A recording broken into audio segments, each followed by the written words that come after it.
अस्पताल के उस निजी कक्ष में दवाइयों और कीटाणुनाशकों की तीखी गंध हवा में भारीपन से लटकी हुई थी, जो सांस लेते ही मीरा के फेफड़ों में चुभती थी। वह बिस्तर पर निढाल पड़ी थी और उसका शरीर अभी भी एनेस्थीसिया के प्रभाव से पूरी तरह मुक्त नहीं हो पाया था। अभी कुछ ही घंटों पहले उसने एक बेहद जटिल शल्य चिकित्सा के माध्यम से 3 बच्चों को जन्म दिया था, जिसके कारण उसका शरीर पूरी तरह से निचोड़ा हुआ महसूस हो रहा था। उसके पेट के निचले हिस्से में टांकों का ताज़ा दर्द रह रहकर उठ रहा था, जो उसे बार बार यह याद दिलाता था कि उसका शरीर अभी कितना कमज़ोर और संवेदनशील है। कमरे की सफ़ेद और बेदाग दीवारें उसे काटने को दौड़ रही थीं और वह बड़ी बेसब्री से दरवाजे की ओर देख रही थी। उसकी आंखों में एक मूक प्रतीक्षा थी और दिल में यह उम्मीद थी कि उसका पति आर्यन जल्द ही आएगा और उसके माथे को चूमकर कहेगा कि सब ठीक है। मीरा ने बड़ी मुश्किल से अपनी गर्दन घुमाई और पास रखे पालनों की ओर देखा, जहां उसके 3 नवजात शिशु गहरी नींद में सो रहे थे। उन तीनों के छोटे और कोमल चेहरे देखकर मीरा के भीतर ममता का एक सागर उमड़ पड़ा, जिसने उसे पल भर के लिए अपने शारीरिक कष्ट को भूलने पर मजबूर कर दिया। वह सोच रही थी कि आर्यन जब इन तीनों को देखेगा तो उसकी खुशी का ठिकाना नहीं रहेगा, क्योंकि वह हमेशा से एक बड़ा परिवार चाहता था। बाहर गलियारे में नर्सों के चलने की आवाजें और मशीनों की बीप की ध्वनि लगातार आ रही थी, जो सन्नाटे को और भी गहरा बना रही थी। मीरा ने अपनी सूखी जीभ अपने होठों पर फेरी और पानी के लिए हाथ बढ़ाना चाहा, लेकिन कमजोरी के कारण उसका हाथ बीच में ही गिर गया। तभी दरवाजे के हैंडल के घूमने की आवाज हुई और मीरा की आंखों में एक नई चमक आ गई। दरवाजा खुला और आर्यन कमरे में दाखिल हुआ, लेकिन उसके चेहरे पर वह अपेक्षित मुस्कान या उत्साह का नामोनिशान नहीं था, जिसकी मीरा ने कल्पना की थी।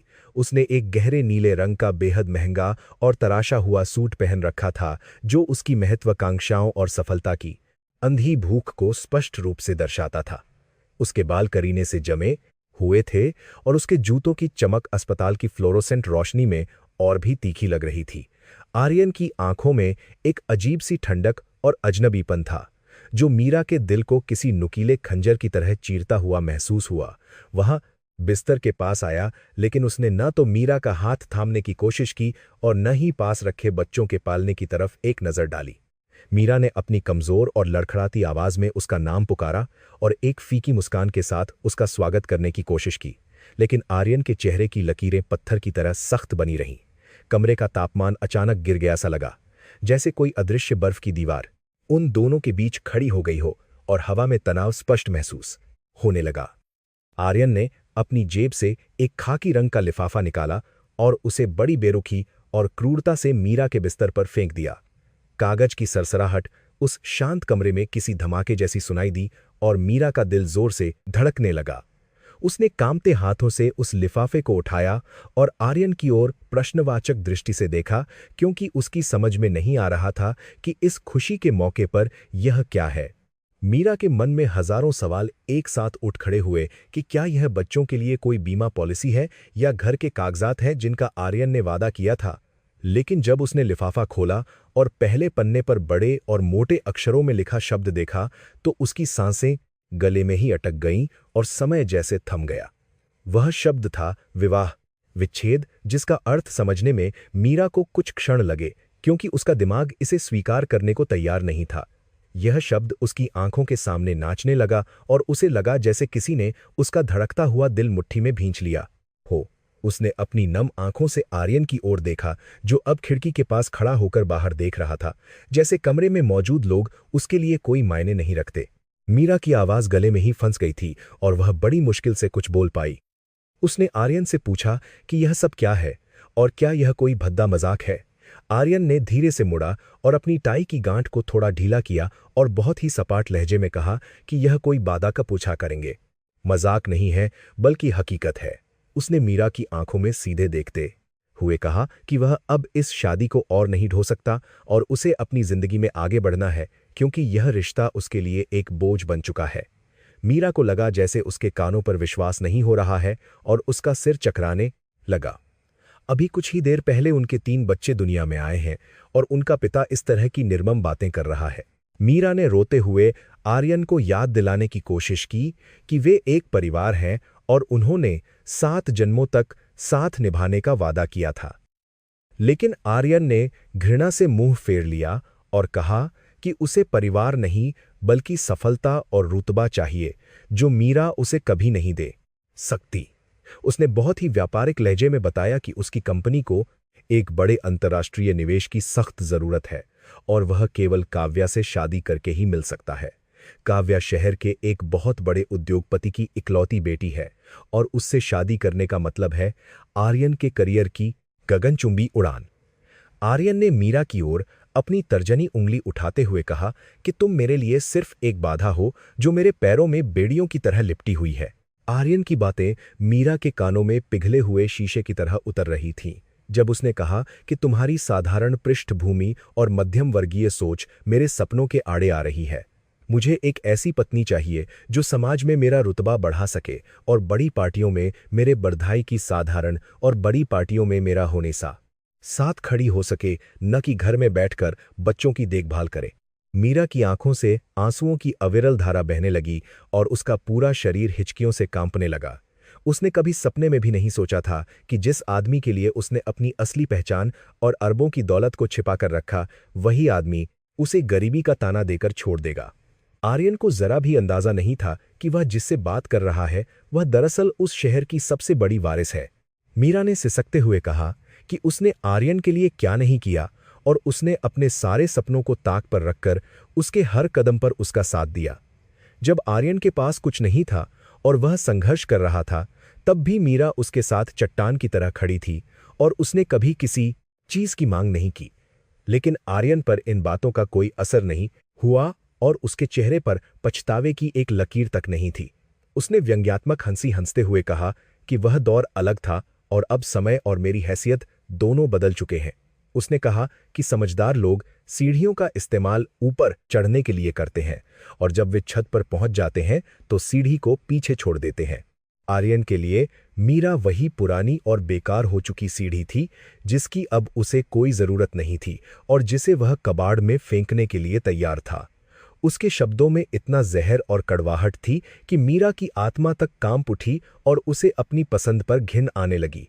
मीरा ने पास रखे पालने की ओर कांपता हुआ हाथ बढ़ाया जहां उनके 3 नवजात बच्चे दुनिया की क्रूरता से अनजान सो रहे थे। उसने आर्यन से भीगी हुई आवाज में पूछा कि क्या उसे अपने खून पर भी दया नहीं आती और ये बच्चे बिना पिता के कैसे बड़े होंगे? क्या वह अपने ही बच्चों को इस तरह आर्यन से बड़े होंगे? उसे अपने बच्चों को इस तरह और आर्यन से बच्चों को कोशिश पड़ता अस्पताल में लावारिस छोड़कर चला जाएगा। आर्यन ने एक बार भी उन मासूमों की तरफ नहीं देखा, जैसे उनका अस्तित्व ही उसके लिए मायने नहीं रखता हो। उसने अपनी कलाई पर बंधी महंगी घड़ी देखते हुए बहुत ही निर्दयता से कहा कि ये बच्चे तुम्हारी जिम्मेदारी हैं मीरा, और अब से तुम ही इन्हें संभालोगी। मैं अपनी नई और चमकती हुई जिंदगी में पुराना कोई भी बोझ या जिम्मेदारी नहीं ले जाना चाहता जो मेरी रफ्तार कम करे। उसने स्पष्ट कर दिया कि वह इन बच्चों के लिए कोई भी आर्थिक मदद या गुजारा भत्ता नहीं देगा, क्योंकि उसे अपनी नई शादी और नए जीवन के लिए पैसों की जरूरत है। मीरा को लगा जैसे किसी ने उसे गहरी और अंधेरी खाई में धक्का दे दिया हो जहां से निकलने का कोई रास्ता नहीं था। वह विश्वास नहीं कर पा रही थी कि जिस आदमी से उसने इतना टूटकर प्यार किया वह इतना पत्थर दिल और स्वार्थी हो सकता है। आर्यन ने आगे बढ़कर मेज पर रखे पानी के जग को देखा और फिर उसे अनदेखा करते हुए कहा कि मैंने अस्पताल का बिल भी नहीं भरा है, और नहीं बुद्धि प्रबान के बाद शान और से कैसे भारत करते हुए मैं भरूंगा।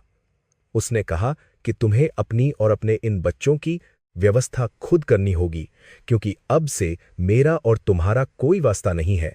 मीरा ने अपनी मुट्ठियां भींच लीं और उसके भीतर का स्वाभिमान, जो अब तक उसके प्यार के नीचे दबा हुआ था, जागने लगा। लेकिन उसका शरीर इतना कमजोर था कि वह चिल्ला भी नहीं सकती थी और न ही उसे रोक सकती थी। आर्यन ने अपने कोट के बटन ठीक किए और दरवाजे की ओर बढ़ा जैसे वह किसी अनचाहे काम को निपटाकर जा रहा हो। जाते जाते उसने बिना पीछे मुड़े कहा कि तलाक के कागजात पर साइन करके मेरे वकील को भेज देना और मुझसे संपर्क करने की कोशिश मत करना, वरना परिणाम अच्छा नहीं होगा। काव्या को नाटक और ड्रामा बिल्कुल पसंद नहीं है और मैं उसे नाराज नहीं करना चाहता। उसके जाने के बाद कमरे में एक भारी और दमघूंटू सन्नाटा छा गया, जो पहले से भी अधिक भयानक था। मीरा की आंखों के सामने अंधेरा छाने लगा और उसे लगा कि वह बेहोश हो जाएगी। लेकिन तभी एक बच्चे के रोने की आवाज ने उसे होश में रखा। वह जानती थी कि उसे अब मजबूत बनना होगा, क्योंकि अब उसके पास रोने का वक्त नहीं था। आर्यन ने उसे उस हाल में छोड़ा था जब उसे सहारे की सबसे ज्यादा जरूरत थी, लेकिन उसे नहीं पता था कि उसने किस शक्ति को ललकारा है। मीरा ने अपनी आंखों से बहते हुए आंसुओं को पोंछा और मन ही मन कसम खाई कि वह आर्यन को उसकी इस क्रूरता का जवाब जरूर देगी। वह अभी कमजोर जरूर है, लेकिन वह हारी नहीं है, और आर्यन को अंदाजा भी नहीं है कि उसने आज क्या खोया है। मीरा के मन में दबी हुई वह पुरानी पहचान कुल बुलाने लगी, जिसे उसने आर्यन के प्यार की खातिर सालों पहले दफना दिया था। उसका हाथ अनजाने में ही अपनी गर्दन में लटके उस ताबीज की ओर गया, जिसके अंदर एक बहुत ही खास नंबर और प्रतीक छिपा हुआ था। यह प्रतीक सिंघानिया साम्राज्य का था, जो दुनिया के सबसे अमीर और शक्तिशाली परिवारों में से एक था। मीरा उस साम्राज्य की इकलौती वारिस थी, जिसने साधारण जीवन जीने के लिए अपनी पहचान छुपाई थी। लेकिन आज उसी साधारण जीवन ने उसे धोखा दिया था। आर्यन ने उसे गरीब और बेसहारा समझकर ठुकरा दिया था, लेकिन वह नहीं जानता था कि वह जिस औरत को कचरे की तरफ फेंक रहा है, वह सोने की खान की मालकिन है। मीरा ने बच्चे को पालने से उठाया और उसे अपने सीने से लगा लिया। उसकी गर्मी ने मीरा को एक नई ताकत दी। उसने बच्चे के माथे को चूमते हुए बुदबुदाया कि तुम्हारे पिता ने तुम्हें नहीं अपनाया तो क्या हुआ? तुम्हारी माँ तुम्हारे लिए पूरी दुनिया से लड़ जाएगी। अब से तुम तीनों ही मेरी दुनिया हो, और मैं तुम्हें वह सब दूंगी जिसके तुम हकदार हो। कमरे के बाहर गलियारे में अब भी हलचल थी, लेकिन मीरा के अंदर एक तूफान शांत हो रहा था और एक नया तूफान जन्म ले रहा था। यह तूफान प्रतिशोध का था, यह तूफान स्वाभिमान का था, और यह तूफान एक मां की शक्ति का था। उसने तय कर लिया कि वह आर्यन के सामने गिड़गिड़ाएगी नहीं और न ही उससे भीख मांगेगी। वह उसे उसकी औकात दिखाएगी और साबित करेगी कि जिसे उसने कांच का टुकड़ा समझकर फेंका है, वह दरअसल हीरा है। मीरा ने बेड के पास रखे टेबल से अपना फोन उठाने की कोशिश की, लेकिन देखा कि उसकी स्क्रीन टूटी हुई थी। शायद आर्यन ने आते वक्त उसे गिरा दिया था। यह एक और संकेत था कि उसका पुराना जीवन अब पूरी तरह से टूट चुका है और उसे अब नए सिरे से शुरुआत करनी होगी। उसने एक गहरी सांस ली और अपने दर्द को दबाते हुए उठने की कोशिश की। हालांकि उसके टांकों में भयानक दर्द हो रहा था।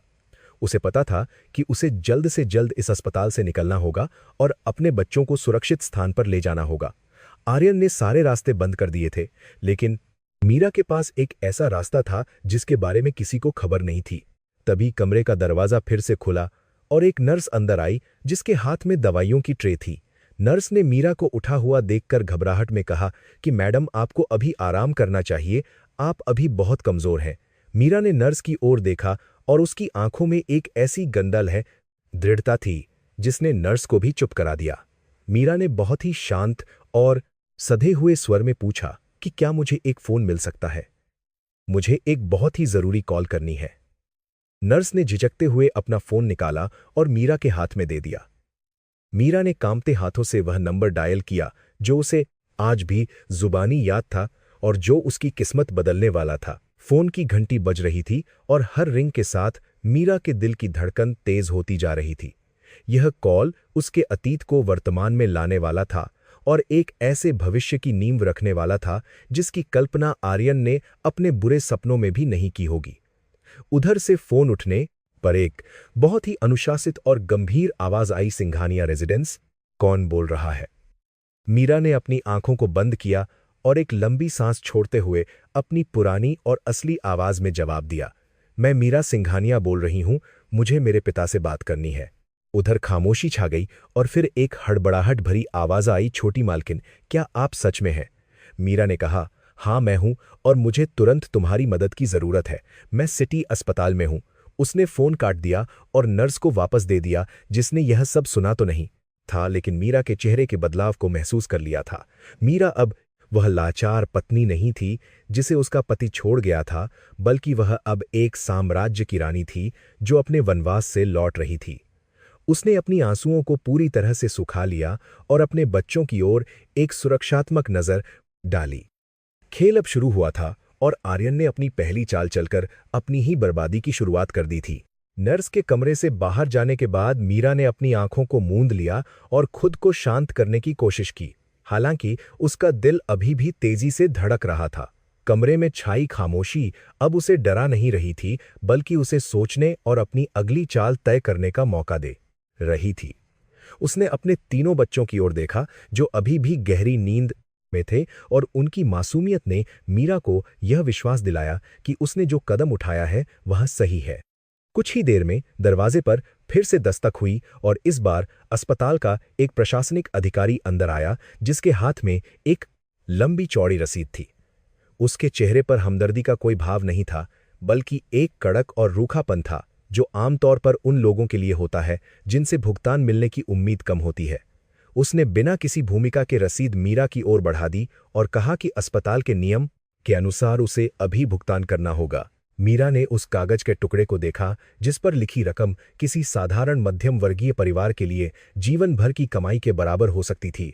3 बच्चों का जन्म और जटिल सर्जरी का खर्च लाखों में था और आर्यन ने 1 रुपया भी जमा नहीं किया था। मीरा ने अपनी बगल की बला सुने से मत्था और आर्यन ने एक आसी नखरिया भी बला सुने से जीवन भर का। मीरा ने अपनी बगल के बाथा और आर्यन ने एक आसी नखरिया खरिया था। में रखे पर्स से वह क्रेडिट कार्ड निकाला जो आर्यन ने उसे आपात स्थिति के लिए दिया था। उसने अधिकारी को कार्ड देते हुए कहा कि कृपया इससे भुगतान कर लें और उसे थोड़ा आराम करने दें। अधिकारी ने कार्ड लिया और मशीन में स्वाइप किया, लेकिन मशीन से निकली बीप की आवाज ने कमरे के तनाव को और बढ़ा दिया। अधिकारी ने घृणा से मीरा की ओर देखा और बताया कि यह कार्ड ब्लॉक कर दिया गया है और लेनदेन अस्वीकृत हो गया है। मीरा को यह सुनकर कोई आश्चर्य नहीं हुआ, क्योंकि वह जानती थी कि आर्यन उसे हर तरह से लाचार और बेबस बनाने की पूरी कोशिश करेगा।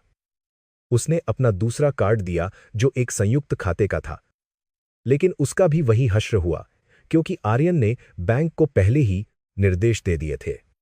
अधिकारी अब अपना धैर्य खो रहा था और उसने अपनी आवाज ऊंची करते हुए कहा कि अगर अगले 1 घंटे में भुगतान नहीं हुआ तो उन्हें पुलिस को बुलाना पड़ेगा और मीरा को अस्पताल छोड़ना होगा। उसने यह भी धमकी दी कि बिना भुगतान के बच्चों को ले जाने की अनुमति नहीं दी जाएगी और उन्हें अनाथालय भेजा जा सकता है। यह बात सुनकर मीरा के अंदर सोई हुई शेरनी जाग उठी और उसकी आंखों में एक खतरनाक चमक आ गई। उसने अधिकारी की आंखों में सीधे देखते हुए बहुत ही संयमित लेकिन भारी आवाज में कहा कि अपनी जुबान पर लगाम लगाओ और मेरे बच्चों के बारे में ऐसी बात करने की दोबारा हिम्मत मत करना। अधिकारी उसकी इस अचानक बदली हुई टोन और अधिकारपूर्ण रवैये से थोड़ा सकपका गया, क्योंकि अभी तक वह उसे एक बेचारी औरत समझ रहा था। मीरा ने कहा कि उसे आधे घंटे का समय चाहिए और उसके बाद न केवल उसका बिल चुकता होगा, बल्कि शायद यह अस्पताल भी बिक सकता है। अधिकारी को लगा कि सदमे के कारण मीरा का मानसिक संतुलन बिगड़ गया है, इसीलिए उसने व्यंग्य से हंसते हुए कहा कि ठीक है, मैं आधे घंटे इंतजार करूंगा, लेकिन उसके बाद सुरक्षाकर्मी आएंगे। वह पैर पटकता हुआ बाहर चला गया और दरवाजा जोर से बंद कर दिया। मीरा ने घड़ी की ओर देखा और मन ही मन गणना करने लगी कि सिंघानिया हाउस से यहां तक पहुंचने में कितना समय लगता है। उसे पूरा यकीन था कि विक्रम काका ने उसी पल अपनी टीम को सतर्क कर दिया होगा और वे रास्ते में होंगे। वह विक्रम काका को बचपन से जानती थी। वे केवल घर के मुख्य प्रबंधक नहीं थे, बल्कि उसके लिए एक पिता तुल्य संरक्षक भी थे। मीरा को याद आया कि कैसे उसने आर्यन से शादी करने के लिए अपने पिता और अपनी विरासत से बगावत की थी।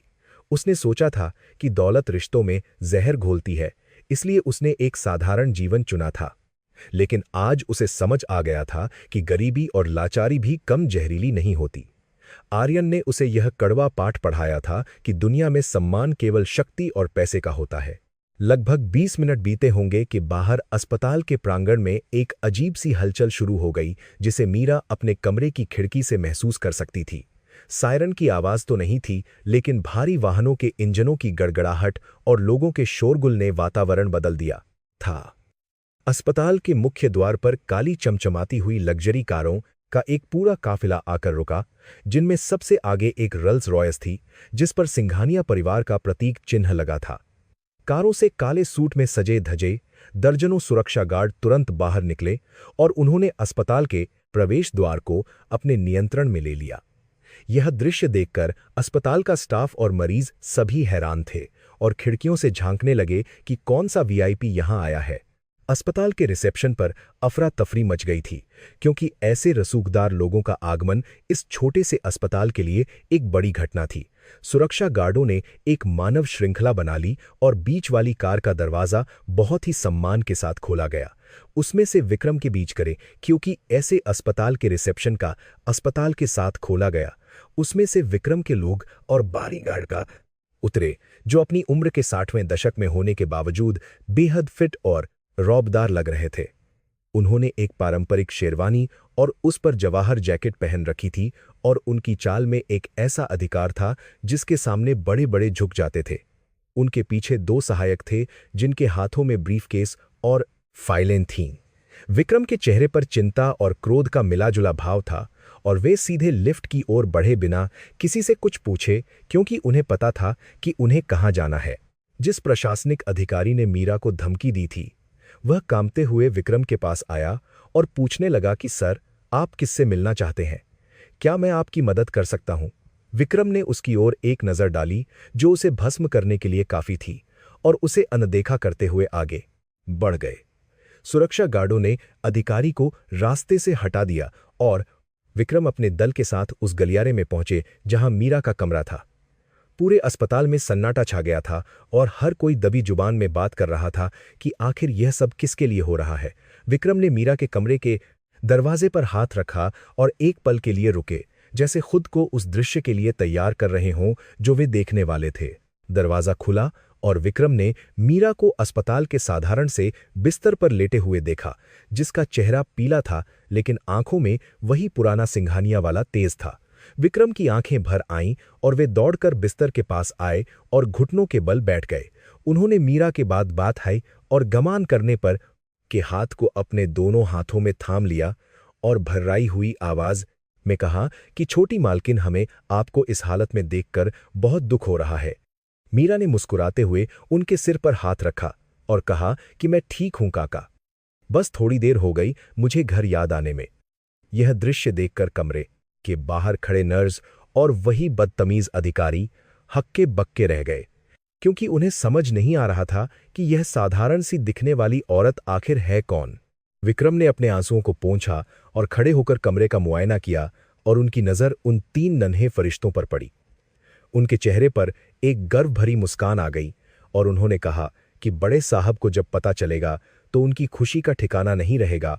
वे बरसों से इस दिन का इंतजार कर रहे थे। तभी वह प्रशासनिक अधिकारी हिम्मत करके अंदर आया और उसने पूछा कि सर, आप इस मरीज को जानते हैं? इनका बिल बकाया है। विक्रम का चेहरा गुस्से से लाल हो गया और उन्होंने अपने सहायक को इशारा किया। सहायक ने ब्रीफकेस खोला और उसमें से नोटों की गड्डियां निकालकर अधिकारी के मुंह पर नहीं बल्कि पास की मेज पर पटकीं। विक्रम ने गरजते हुए कहा कि यह रकम तुम्हारे पूरे अस्पताल को खरीदने के लिए काफी है, अपना मुंह बंद रखो और तुरंत डिस्चार्ज के कागजात तैयार करो।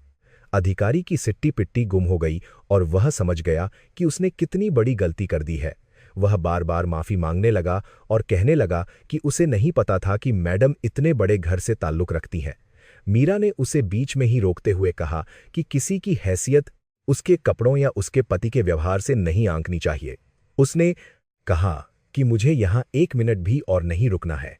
मेरे बच्चों के लिए सबसे अच्छी एम्बुलेंस और नर्सों का इंतजाम करो जो हमारे साथ घर तक चलेंगी। विक्रम ने तुरंत व्यवस्था संभाली और फोन पर आदेश देने शुरू कर दिए। कुछ ही मिनटों में शहर के सबसे बेहतरीन बाल रोग विशेषज्ञ डॉक्टर वहां पहुंच गए, जो सिंघानिया ग्रुप के अस्पताल से बुलाए गए थे। पूरे अस्पताल का माहौल बदल चुका था। जहां मीरा को पहले उपेक्षा और अपमान मिल रहा था, अब वहीं हर कोई उसके आगे पीछे घूम रहा था। अस्पताल के डायरेक्टर खुद दौड़ते हुए आए और मीरा के सामने हाथ जोड़कर खड़े हो गए। वे पसीने से तरबतर थे। उन्होंने कहा कि मैडम, हमसे बहुत बड़ी भूल हो गई, कृपया हमें माफ कर दें। अगर हमें जरा भी अंदाजा होता तो हम आपको वीआईपी स्वीट देते। मीरा ने उनकी ओर ठंडी निगाहों से देखा और कहा कि आपकी सेवाओं और आपके स्टाफ के व्यवहार का हिसाब बाद में होगा, अभी मेरी प्राथमिकता मेरे बच्चे हैं।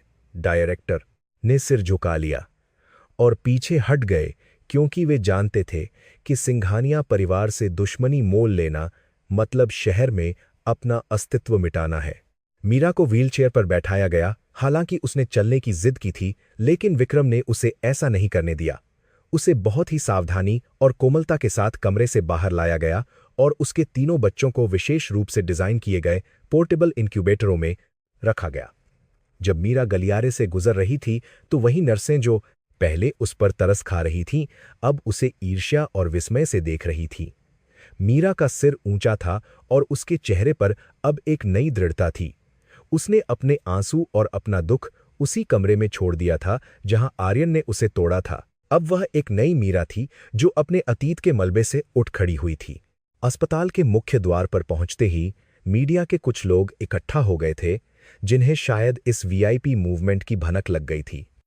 फ्लैशलाइट्स चमकने लगी, लेकिन सुरक्षा गार्डों ने उन्हें दूर रखा और मीरा को सुरक्षित तरीके से रल्स रॉयस की पिछली सीट पर बैठाया। विक्रम आगे की सीट पर बैठे और उन्होंने ड्राइवर को इशारा किया। काफिला धीरे धीरे आगे बढ़ा और मीरा ने पीछे मुड़कर उस अस्पताल की इमारत को देखा जो उसकी जिंदगी के सबसे बुरे और सबसे अच्छे बदलाव की गवाह बनी थी। उसने मन ही मन आर्यन को धन्यवाद दिया कि उसने उसे वह का अस्पताल की बनना तारा होगा 3 वाहा धक्का दिया, जिसकी उसे अपनी असली ताकत पहचानने के लिए जरूरत थी। गाड़ी के अंदर का वातावरण शांत और वातानुकूलित था, जिसमें लेदर और महंगे परफ्यूम की हल्की महक थी जो मीरा को उसके बचपन की याद दिलाती थी। उसने विक्रम से पूछा कि पापा कैसे हैं और क्या उन्होंने मुझे माफ कर दिया है। विक्रम ने पीछे मुड़कर देखा और बहुत ही स्नेह से कहा कि बेटी पिता कभी अपनी औलाद से नाराज नहीं हो सकता, वे तो बस आपकी राह देख रहे थे। उन्होंने आपके कमरे को वैसे ही सजा कर रखा है जैसा आप छोड़कर गई थीं। यह सुनकर मीरा की आंखों में फिर से नमी आ गई, लेकिन इस बार यह खुशी और राहत के आंसू थे। उसे महसूस हुआ कि दुनिया में चाहे कोई भी छोड़ दे, लेकिन परिवार का साया हमेशा बना रहता है। रास्ते में मीरा ने शहर की ऊंची इमारतों को देखा, जिनमें से कई उसके पिता की कंपनी द्वारा बनाई गई थीं। उसने उन होर्डिंग्स को देखा जिन पर आर्यन की कंपनी के विज्ञापन लगे थे और एक कड़वी मुस्कान उसके होठों पर आ गई। आर्यन अपनी जिस छोटी सी सफलता पर इतना इतरा रहा था, वह सिंघानिया साम्राज्य के सामने एक तिनके के बराबर भी नहीं थी। मीरा ने अपने मन में एक योजना बनानी शुरू कर दी थी। वह जानती थी कि उसे अब केवल एक मां नहीं, बल्कि एक बिजनेस टाइकून भी बनना होगा। उसे वह सब कुछ सीखना होगा जो उसने इतने सालों में छोड़ दिया था और उसे अपने पिता के कंधों का बोझ हल्का करना होगा। काफिला शहर के सबसे पॉश इलाके की ओर बढ़ रहा था, जहां सिंघानिया एस्टेट स्थित था, जो मीलों में फैला हुआ एक अभेद्य किला था। जब गाड़ी विशाल लोहे के गेट से अंदर दाखिल हुई तो मीरा को लगा जैसे वह किसी लंबी और थका देने वाली यात्रा के बाद अपने घर लौटी है। नौकरों की कतारें स्वागत के लिए खड़ी थीं और पूरा घर रोशनी से जगमगा रहा था, जैसे आज कोई त्योहार हो। मुख्य द्वार पर एक बुजुर्ग व्यक्ति व्हील चेयर पर बैठे थे, जिनका चेहरा कमजोर था लेकिन आंखों में चमक थी। वे मीरा के पिता थे, जो अपनी बेटी को देखने के लिए अपनी अजरार की बीमारी के बावजूद बाहर आए थे। गाड़ी रुकते ही मीरा ने दरवाजा खोला और दर्द की परवाह किए बिना वह अपने पिता की ओर लपकी। पिता ने अपनी बाहें फैला दीं और मीरा उनके गले लगकर फूट फूट कर रो पड़ी। यह रोना उस दर्द का निकास था जो उसने इतने सालों तक अपने अंदर दबा रखा था। पिता ने उसके सिर पर हाथ फेरते हुए कहा कि बस कर मेरी गुड़िया, तू घर आ गई है, अब तुझे कोई नहीं सताएगा। उन्होंने अपने नातियों को देखा और उनकी आंखों से खुशी के आंसू बह निकले। उन्होंने ऐलान किया कि आज से यह घर फिर से गुलजार हो गया है और सिंघानिया परिवार का वारिस घर आ गया है। मीरा ने अपने पिता से अलग होकर अपने आंसू पोंछे और कहा कि पापा, मुझे माफ कर दीजिए, मैंने आपकी बात नहीं मानी और एक गलत आदमी को चुना। पिता ने उसके मुंह पर उंगली रखते हुए कहा कि गलतियां ही इंसान को सीख देती हैं और अब तू उस सोने की तरह है जो आग अधिक सकते हैं। मैं तप कर और भी खरा हो गया है। उन्होंने कहा कि आर्यन ने जो किया उसकी सजा उसे मिलेगी, लेकिन अभी जश्न मनाने का वक्त है। मीरा ने सिर हिलाया, लेकिन उसकी आंखों में प्रतिशोध की ज्वाला अभी भी जल रही थी। वह जानती थी कि आर्यन ने युद्ध की घोषणा कर दी है, लेकिन वह यह नहीं जानता कि उसका सामना किससे है। रात के समय जब मीरा अपने पुराने आलीशान कमरे में अपने बच्चों को सुला रही थी, तब विक्रम काका एक फाइल लेकर आए। उन्होंने बताया कि यह उन प्रोजेक्ट्स की लिस्ट है जिन पर आर्यन काम करने की कोशिश कर रहा है और इत्तेफाक से उनमें से सबसे बड़ा प्रोजेक्ट सिंघानिया ग्रुप के साथ ही पेंडिंग है। मीरा ने उस फाइल को अपने हाथ में लिया और उसके चेहरे पर एक रहस्यमयी मुस्कान आ गई। उसने विक्रम से कहा कि कल सुबह सबसे पहला काम इस प्रोजेक्ट की मीटिंग बुलाने का होगा और वह खुद उस मीटिंग को लीड करेगी। यह आर्यन के लिए उसका पहला तोहफा होगा, एक ऐसा तोहफा जो उसे याद दिलाएगा कि उसने किससे पंगा लिया है। समय का पहिया अपनी निर्बाध गति से घूमता रहा और 6 महीने का वक्त रेत की तरह मुट्ठी से फिसल गया। इन 6 महीनों में सिंघानिया विला की चारदीवारी के भीतर एक अद्भुत परिवर्तन घटित हो रहा था जिसे बाहरी दुनिया देखने में असमर्थ थी। मीरा अब वह कमजोर और असमर्थ थी, लाचार महिला नहीं रह गई थी जो अस्पताल के बिस्तर पर अपने पति के दिए हुए तलाक के कागजों को देखकर रो रही थी। उसने अपने आंसुओं को अपनी शक्ति में बदल दिया था और अपने दर्द को ढाल बना लिया था। पिछले 6 महीनों में उसने न केवल अपने शरीर को वापस सुडौल और स्वस्थ बनाया था, बल्कि अपने दिमाग को भी व्यापार की बारीकियों से इतना तेज कर लिया था कि बड़े-बड़े धुरंधर भी उसके सामने पानी भरते नजर आते थे। उसके दिन की शुरुआत सुबह 4 बजे योग और ध्यान से होती थी और फिर घंटों तक वह अपने पिता और विक्रम काका के साथ बैठकर कंपनी की बैलेंस शीट और पुरानी फाइलों का अध्ययन करती थी। मीरा ने अपने तीनों बच्चों आरव, विहान और मायरा की परवरिश के लिए एक बहुत ही सख्त लेकिन प्रेमपूर्ण दिनचर्या बनाई थी ताकि उन्हें माँ और पिता दोनों का प्यार मिल सके। वह अक्सर देर रात तक जागकर बच्चों को सुलाती और फिर अपनी स्टडी टेबल पर जाकर बैठ जाती जहां वह दुनिया भर के शेयर बाजार और आर्थिक रुझानों का विश्लेषण करती। उसके पिता विजय सिंघानिया अपनी बेटी के इस जुनून और समर्पण को देखकर गर्व से भर जाते थे, लेकिन कहीं न कहीं उन्हें इस बात की चिंता भी होती थी कि मीरा खुद पर बहुत ज्यादा सख्ती कर रही है। मीरा के अंदर की कोमलता अब एक कठोर आवरण के नीचे दब गई थी और उसकी आंखों में अब सपनों की जगह केवल लक्ष्य दिखाई देता था। वह लक्ष्य था सिंघानिया समूह को दुनिया की सबसे बड़ी कंपनी बनाना और आर्यन को यह एहसास दिलाना कि उसने क्या खोया है। आज का दिन मीरा के जीवन का एक बहुत ही महत्वपूर्ण दिन था, क्योंकि आज वह आधिकारिक तौर पर सिंघानिया समूह की नई चेयरपर्सन के रूप में पदभार संभालने वाली थी। उसने आईने में अपने प्रतिबिंब को देखा, जिसमें अब एक घरेलू महिला नहीं बल्कि एक शक्तिशाली बिजनेस टाइकून नजर आ रही थी। उसने एक गहरे मरून रंग का पावर सूट पहना था जो उसके रंग को और भी निखार रहा था और उसके बालों का जूड़ा बहुत ही सलीके से बंधा हुआ था।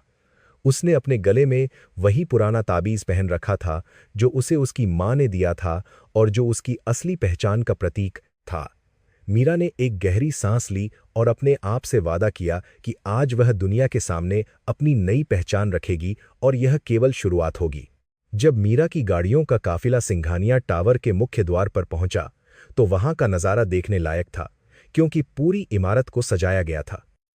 सैकड़ों कर्मचारी और मीडिया के लोग नई मालकिन की एक झलक पाने के लिए बेताब थे, क्योंकि पिछले कई सालों से कंपनी का नेतृत्व विजय सिंघानिया ही कर रहे थे। जैसे ही मीरा गाड़ी से उतरी, वहां मौजूद हर शख्स की सांसें थम गईं, क्योंकि उसकी शख्सियत में गजब का आकर्षण और रोब था। सुरक्षा गार्डों ने घेरा बना लिया और मीरा बहुत ही आत्मविश्वास के साथ लिफ्ट की ओर बढ़ी, बिना किसी की ओर देखे। उसके चलने के अंदाज में एक रानी जैसा गर्व था और उसकी हर कदम की आहट संगमरमर के फर्श पर गूंज रही थी। बोर्ड रूम में कंपनी के पुराने और अनुभवी निदेशकों का जमावड़ा था, जो आपस में फुसफुसा रहे थे कि क्या एक युवा महिला इतने बड़े साम्राज्य को संभाल पाएगी। उनमें से कई ऐसे थे जो विजय सिंघानिया के वफादार थे, लेकिन कुछ ऐसे भी थे जो इस बदलाव को अपने बादाता फायदे के लिए इस्तेमाल करना चाहते थे। जब मीरा ने बोर्ड रूम में प्रवेश किया तो अचानक सन्नाटा छा गया और सभी अपनी सीटों से खड़े हो गए। मीरा ने मुख्य कुर्सी पर बैठने से पहले अपने पिता की तस्वीर को नमन किया और फिर बहुत ही शांत स्वर में सबको बैठने का इशारा किया। उसने बिना किसी भूमिका के सीधे कंपनी के गिरते हुए मुनाफे और भविष्य की योजनाओं पर बात करना शुरू किया। मीरा ने अपनी पहली ही मीटिंग में यह साबित कर दिया कि वह केवल नाम की वारिस नहीं है, बल्कि उसे हर विभाग की गहरी जानकारी है। उसने मार्केटिंग हेड से लेकर फाइनेंस डायरेक्टर तक सबसे तीखे सवाल पूछे और उनकी गलतियों को उजागर किया, जिसे वे सालों से छिपा रहे थे। उसने फाइलों के ढेर में से एक विशेष फाइल निकाली और उसे टेबल के बीच में फेंक दिया, जिससे वहां मौजूद सभी लोग चौंक गए। यह फाइल आर्यन की कंपनी ग्लोबल टेक के साथ प्रस्तावित एक बड़े प्रोजेक्ट की थी, जिसे साइन करने के लिए आर्यन पिछले कई महीनों से एडी चोटी का जोर लगा रहा था। मीरा ने बहुत ही ठंडे दिमाग से पूछा कि इस कंपनी को हमारे साथ काम करने का मौका क्यों दिया जा रहा है, जबकि इनका पिछला रिकॉर्ड बहुत ही साधारण है। एक निदेशक ने हिचकिचाते हुए जवाब दिया कि आर्यन खन्ना आजकल बाजार में बहुत चर्चित नाम है और उनकी नई मंगेतर काव्या के पिता का भी इसमें बड़ा निवेश है। मीरा के चेहरे पर एक व्यंग्यात्मक मुस्कान आई जब उसने आर्यन का नाम सुना, लेकिन उसने अपनी भावनाओं को बहुत अच्छे से नियंत्रित किया। उसने कहा कि हमें चर्चा नहीं, बल्कि ठोस परिणाम चाहिए और इस प्रोजेक्ट की शर्तों को पूरी तरह से बदला जाएगा। उसने निर्देश दिया कि इस प्रोजेक्ट के लिए टेंडर की प्रक्रिया को और भी कठिन बनाया जाए और मुनाफा साझा करने का अनुपात 70 और 30 किया जाए। यह एक ऐसा प्रस्ताव था जिसे मानना किसी भी कंपनी के लिए मुश्किल होता, लेकिन ठुकराना असंभव, क्योंकि सिंघानिया ग्रुप के साथ जुड़ना ही सफलता की गारंटी थी। दूसरी ओर शहर के एक महंगे पेंटहाउस में आर्यन खन्ना अपनी सफलता का जश्न मना रहा था, इस बात से पूरी तरह अनजान कि उसके पैरों के नीचे से जमीन खिसकने वाली है। वह और काव्या एक भव्य पार्टी की तैयारी कर रहे थे और शैंपेन की बोतलें खोली जा रही थीं। काव्या, जो एक बेहद अमीर और बिगड़ैल लड़की थी, अपनी नई हीरे की अंगूठी को बार बार देख रही थी और अपनी सहेलियों से फोन पर बातें कर रही थी। आर्यन बालकनी में खड़ा होकर शहर की रोशनी को देख रहा था और सोच रहा था कि उसने अपनी जिंदगी का सबसे सही फैसला लिया है। मीरा जैसी उबाऊ और साधारण पत्नी से छुटकारा पाकर उसे काव्या जैसी आधुनिक और अमीर साथी मिली थी, जो उसके सपनों को पूरा कर सकती थी। काव्या ने आर्यन के कंधे पर हाथ रखते हुए कहा कि डार्लिंग, मुझे उम्मीद है कि सिंघानिया ग्रुप के साथ वह डील जल्द ही फाइनल हो जाएगी, क्योंकि मुझे अपनी शादी के लिए पेरिस जाना है। आर्यन ने मुस्कुराते हुए उसे अपनी बाहों में ले लिया और कहा कि तुम चिंता मत करो, मेरी जानकारी के मुताबिक वहां कोई नया बॉस आया है और वह इस डील को मना नहीं कर पाएगा। आर्यन को अपनी आकर्षक पर्सनैलिटी और बातचीत की कला पर बहुत घमंड था और उसे लगता था कि वह किसी को भी अपनी बातों में फंसा सकता है। उसे जरा भी अंदाजा नहीं था कि वह नया बॉस कोई और नहीं बल्कि वही औरत है जिसे उसने अस्पताल में लावारिस छोड़ दिया था। अगले दिन सुबह जब आर्यन अपने ऑफिस पहुंचा तो उसके चेहरे की हवाइयां उड़ गईं। जब उसने सिंघानिया ग्रुप से आया हुआ नया प्रस्ताव देखा, उसकी कंपनी के मैनेजर ने कांपते हुए बताया कि सर, उन्होंने सारी शर्तें बदल दी हैं और अब हमें मुनाफे का केवल बहुत छोटा हिस्सा मिलेगा। इसके अलावा उन्होंने एक बहुत बड़ी पेनल्टी क्लॉज भी जोड़ी है कि अगर काम में थोड़ी भी देरी हुई तो हमारी कंपनी को भारी जुर्माना देना होगा। आर्यन गुस्से से लाल हो गया और उसने फाइल को दीवार पर दे मारा, यह चिल्लाते हुए कि यह कैसे हो सकता है। उसने सोचा था कि पुरानी जान पहचान या काव्या के पिता के प्रभाव से काम आसानी से हो जाएगा, लेकिन यह तो सीधे सीधे गले पर छुरी रखने जैसा था।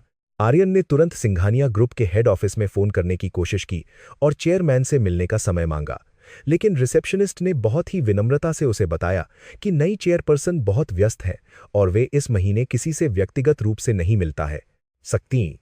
ये सुनकर आर्यन का अहंकार बुरी तरह से आहत हुआ, क्योंकि वह खुद को शहर का उभरता हुआ सितारा मानता था।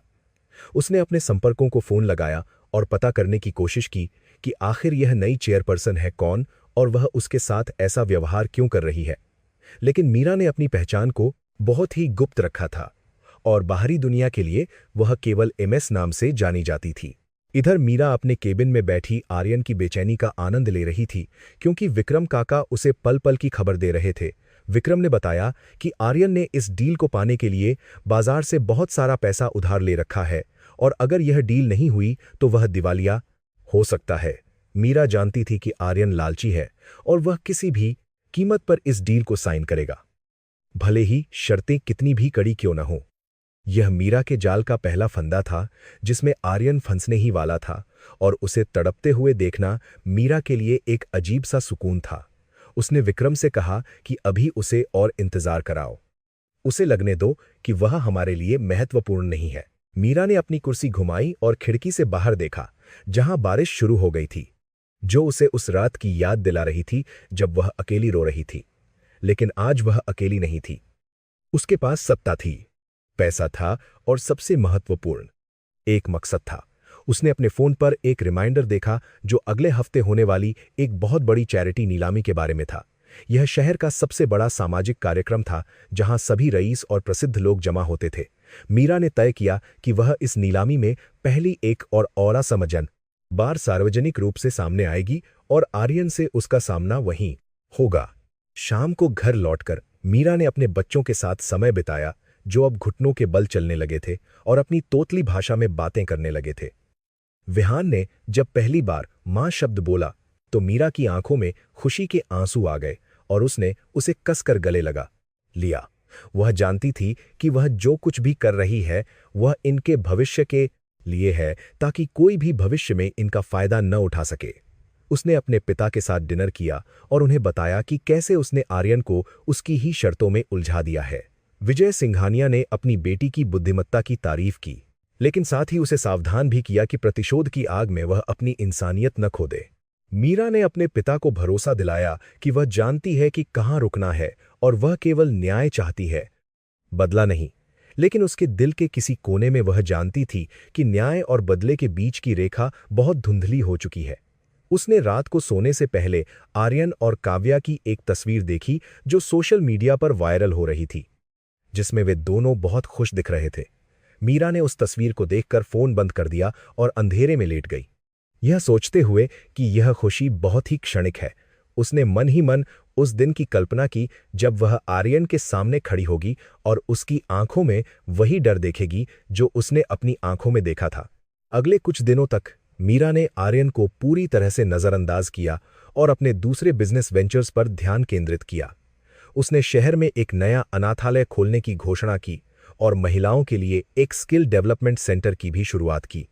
मीडिया में उसकी डेवलपमेंटकारी एक बिजनेस वेंचर्स पर आर्यन की दादा से तारीफों के पुल बांधे जा रहे थे और हर कोई इस रहस्यमयी एमएस के बारे में और जानना चाहता था। आर्यन भी अखबारों में इन खबरों को पढ़ता था और सोचता था कि काश वह इस औरत से मिल सके और उसे अपने आकर्षण से प्रभावित कर सके। उसे यह गलतफहमी थी कि दुनिया की हर औरत उसे पसंद कर सकती है, बस उसे मौका मिलने की देर है। आखिरकार आर्यन के पास कोई और रास्ता नहीं बचा और उसने सिंघानिया ग्रुप की कड़ी शर्तों वाले एग्रीमेंट पर साइन कर दिए। उसे लगा कि एक बार प्रोजेक्ट शुरू हो जाएगा तो वह चीज़ों को अपने हिसाब से मैनेज कर लेगा, जैसा वह हमेशा करता आया है। लेकिन वह नहीं जानता था कि उसने डेथ वारंट पर साइन किया है, क्योंकि उस एग्रीमेंट के बारीक अक्षरों में लिखा था कि किसी भी नैतिक उल्लंघन या धोखाधड़ी की स्थिति में पूरी कंपनी सिंघानिया ग्रुप के अधीन हो जाएगी। मीरा ने जब साइन किए हुए कागजात देखे तो उसके चेहरे पर एक विजयी मुस्कान आ गई, क्योंकि अब आर्यन पूरी तरह से उसकी मुट्ठी में था। मीरा ने अपने पर्सनल स्टाइलिस्ट को बुलाया और चैरिटी नीलामी के लिए एक विशेष ड्रेस तैयार करने का आदेश दिया। उसने कहा कि वह उस रात कुछ ऐसा पहनना चाहती है जो न केवल उसकी सुंदरता को दिखाए बल्कि उसकी ताकत और उसके रुतबे को भी बयां करे। वह चाहती थी कि जब वह उस हॉल में प्रवेश करे तो सबकी निगाहें उस पर हों और आर्यन उसे देखकर अपनी सुध-बुध खो बैठे। उसने एक गहरे नीले रंग का गाउन चुना जो शाही लग रहा था और उसके साथ पहनने के लिए हीरों का एक ऐसा हार निकाला जो पीढ़ियों से उनके परिवार की अमानत था। तैयारी पूरी हो चुकी थी और मंच सज चुका था एक बड़े ड्रामे के लिए। उस रात आर्यन भी काव्या के साथ उसी नीलामी में जाने की तैयारी कर रहा था, यह सोचकर कि वहां वह सिंघानिया ग्रुप की नई मालकिन से मिलकर उसे प्रभावित करेगा। काव्या उसे बार बार टोक रही थी कि उसकी ड्रेस ठीक लग रही है या नहीं, लेकिन आर्यन का दिमाग कहीं और ही था। उसे एक अजीब सी बेचैनी महसूस हो रही थी, जैसे कोई अनहोनी होने वाली है, लेकिन उसने इसे नजरअंदाज कर दिया। उसने सोचा कि यह सिर्फ काम का तनाव है और पार्टी में जाते ही सब ठीक हो जाएगा। उसे क्या पता था कि आज की रात उसकी जिंदगी की आखिरी सुकून भरी रात होगी। शहर के सबसे आलीशान होटल के बॉलरूम में मेहमानों का आना शुरू हो गया था और माहौल में एक अलग ही चमक दमक थी।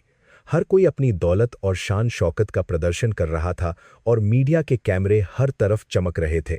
आर्यन और काव्या जब रेड कारपेट पर पहुंचे तो फोटोग्राफर्स ने उन्हें घेर लिया, जिससे आर्यन का आत्मविश्वास फिर से लौट आया। वह अंदर गया और लोगों से मिलता रहा, लेकिन उसकी निगाहें बार-बार मुख्य दरवाजे की तरफ जा रही थीं, उस खास मेहमान के इंतजार में। तभी अचानक हॉल की रोशनी थोड़ी धीमी हुई और एक स्पॉटलाइट मुख्य सीढ़ियों पर पड़ी, जहां एक आकृति अवतरित हुई। हॉल की विशाल सीढ़ियों के शीर्ष पर जब रोशनी पड़ी तो वहां खड़ी आकृति को देखकर पूरा बॉलरूम मंत्रमुग्ध हो गया और एक पल के लिए संगीत भी थम गया। मीरा ने एक गहरे शाही नीले रंग का गाउन पहना हुआ था, जो उसके शरीर पर किसी दूसरी त्वचा की तरह फिट था और उस पर जड़े हुए हीरे रोशनी में सितारों की तरह चमक रहे थे। उसकी गर्दन में एक बेशकीमती हीरों का हार था, जो सिंघानिया परिवार की विरासत था, और उसकी चमक इतनी तेज थी कि देखने वालों की आंखें चौंधिया रही थीं। मीरा के चेहरे पर एक ऐसा आत्मविश्वास और अधिकार था जो पहले कभी किसी ने नहीं देखा था, और उसकी आंखों में एक रहस्यमयी गहराई थी जो सबको अपनी ओर खींच रही थी। वह सीढ़ियों के ऊपर एक महारानी की तरह खड़ी थी, जो अपने दरबार का निरीक्षण कर रही हो, और नीचे खड़े सभी लोग उसके सामने बौने नजर आ रहे थे। आर्यन खन्ना के हाथ से शैंपेन का गिलास लगभग छूटते-छूटते बचा जब उसकी नजर सीढ़ियों पर खड़ी उस महिला पर पड़ी। उसका दिल एक पल के लिए धड़कना भूल गया, क्योंकि वह चेहरा हूबहू मीरा जैसा था। वही आंखें, वही नाक और वही होठ, जिन्हें वह सालों से जानता था। लेकिन उसका दिमाग इस बात को स्वीकार करने के लिए तैयार नहीं था, क्योंकि उसकी मीरा तो एक साधारण और दबी हुई महिला थी, जिसके पास ढंग के कपड़े पहनने तक के पैसे नहीं होते थे। आर्यन ने अपनी आंखों को जोर से झपकाया और खुद को समझाया कि यह शराब का नशा है या फिर रोशनी का कोई धोखा है।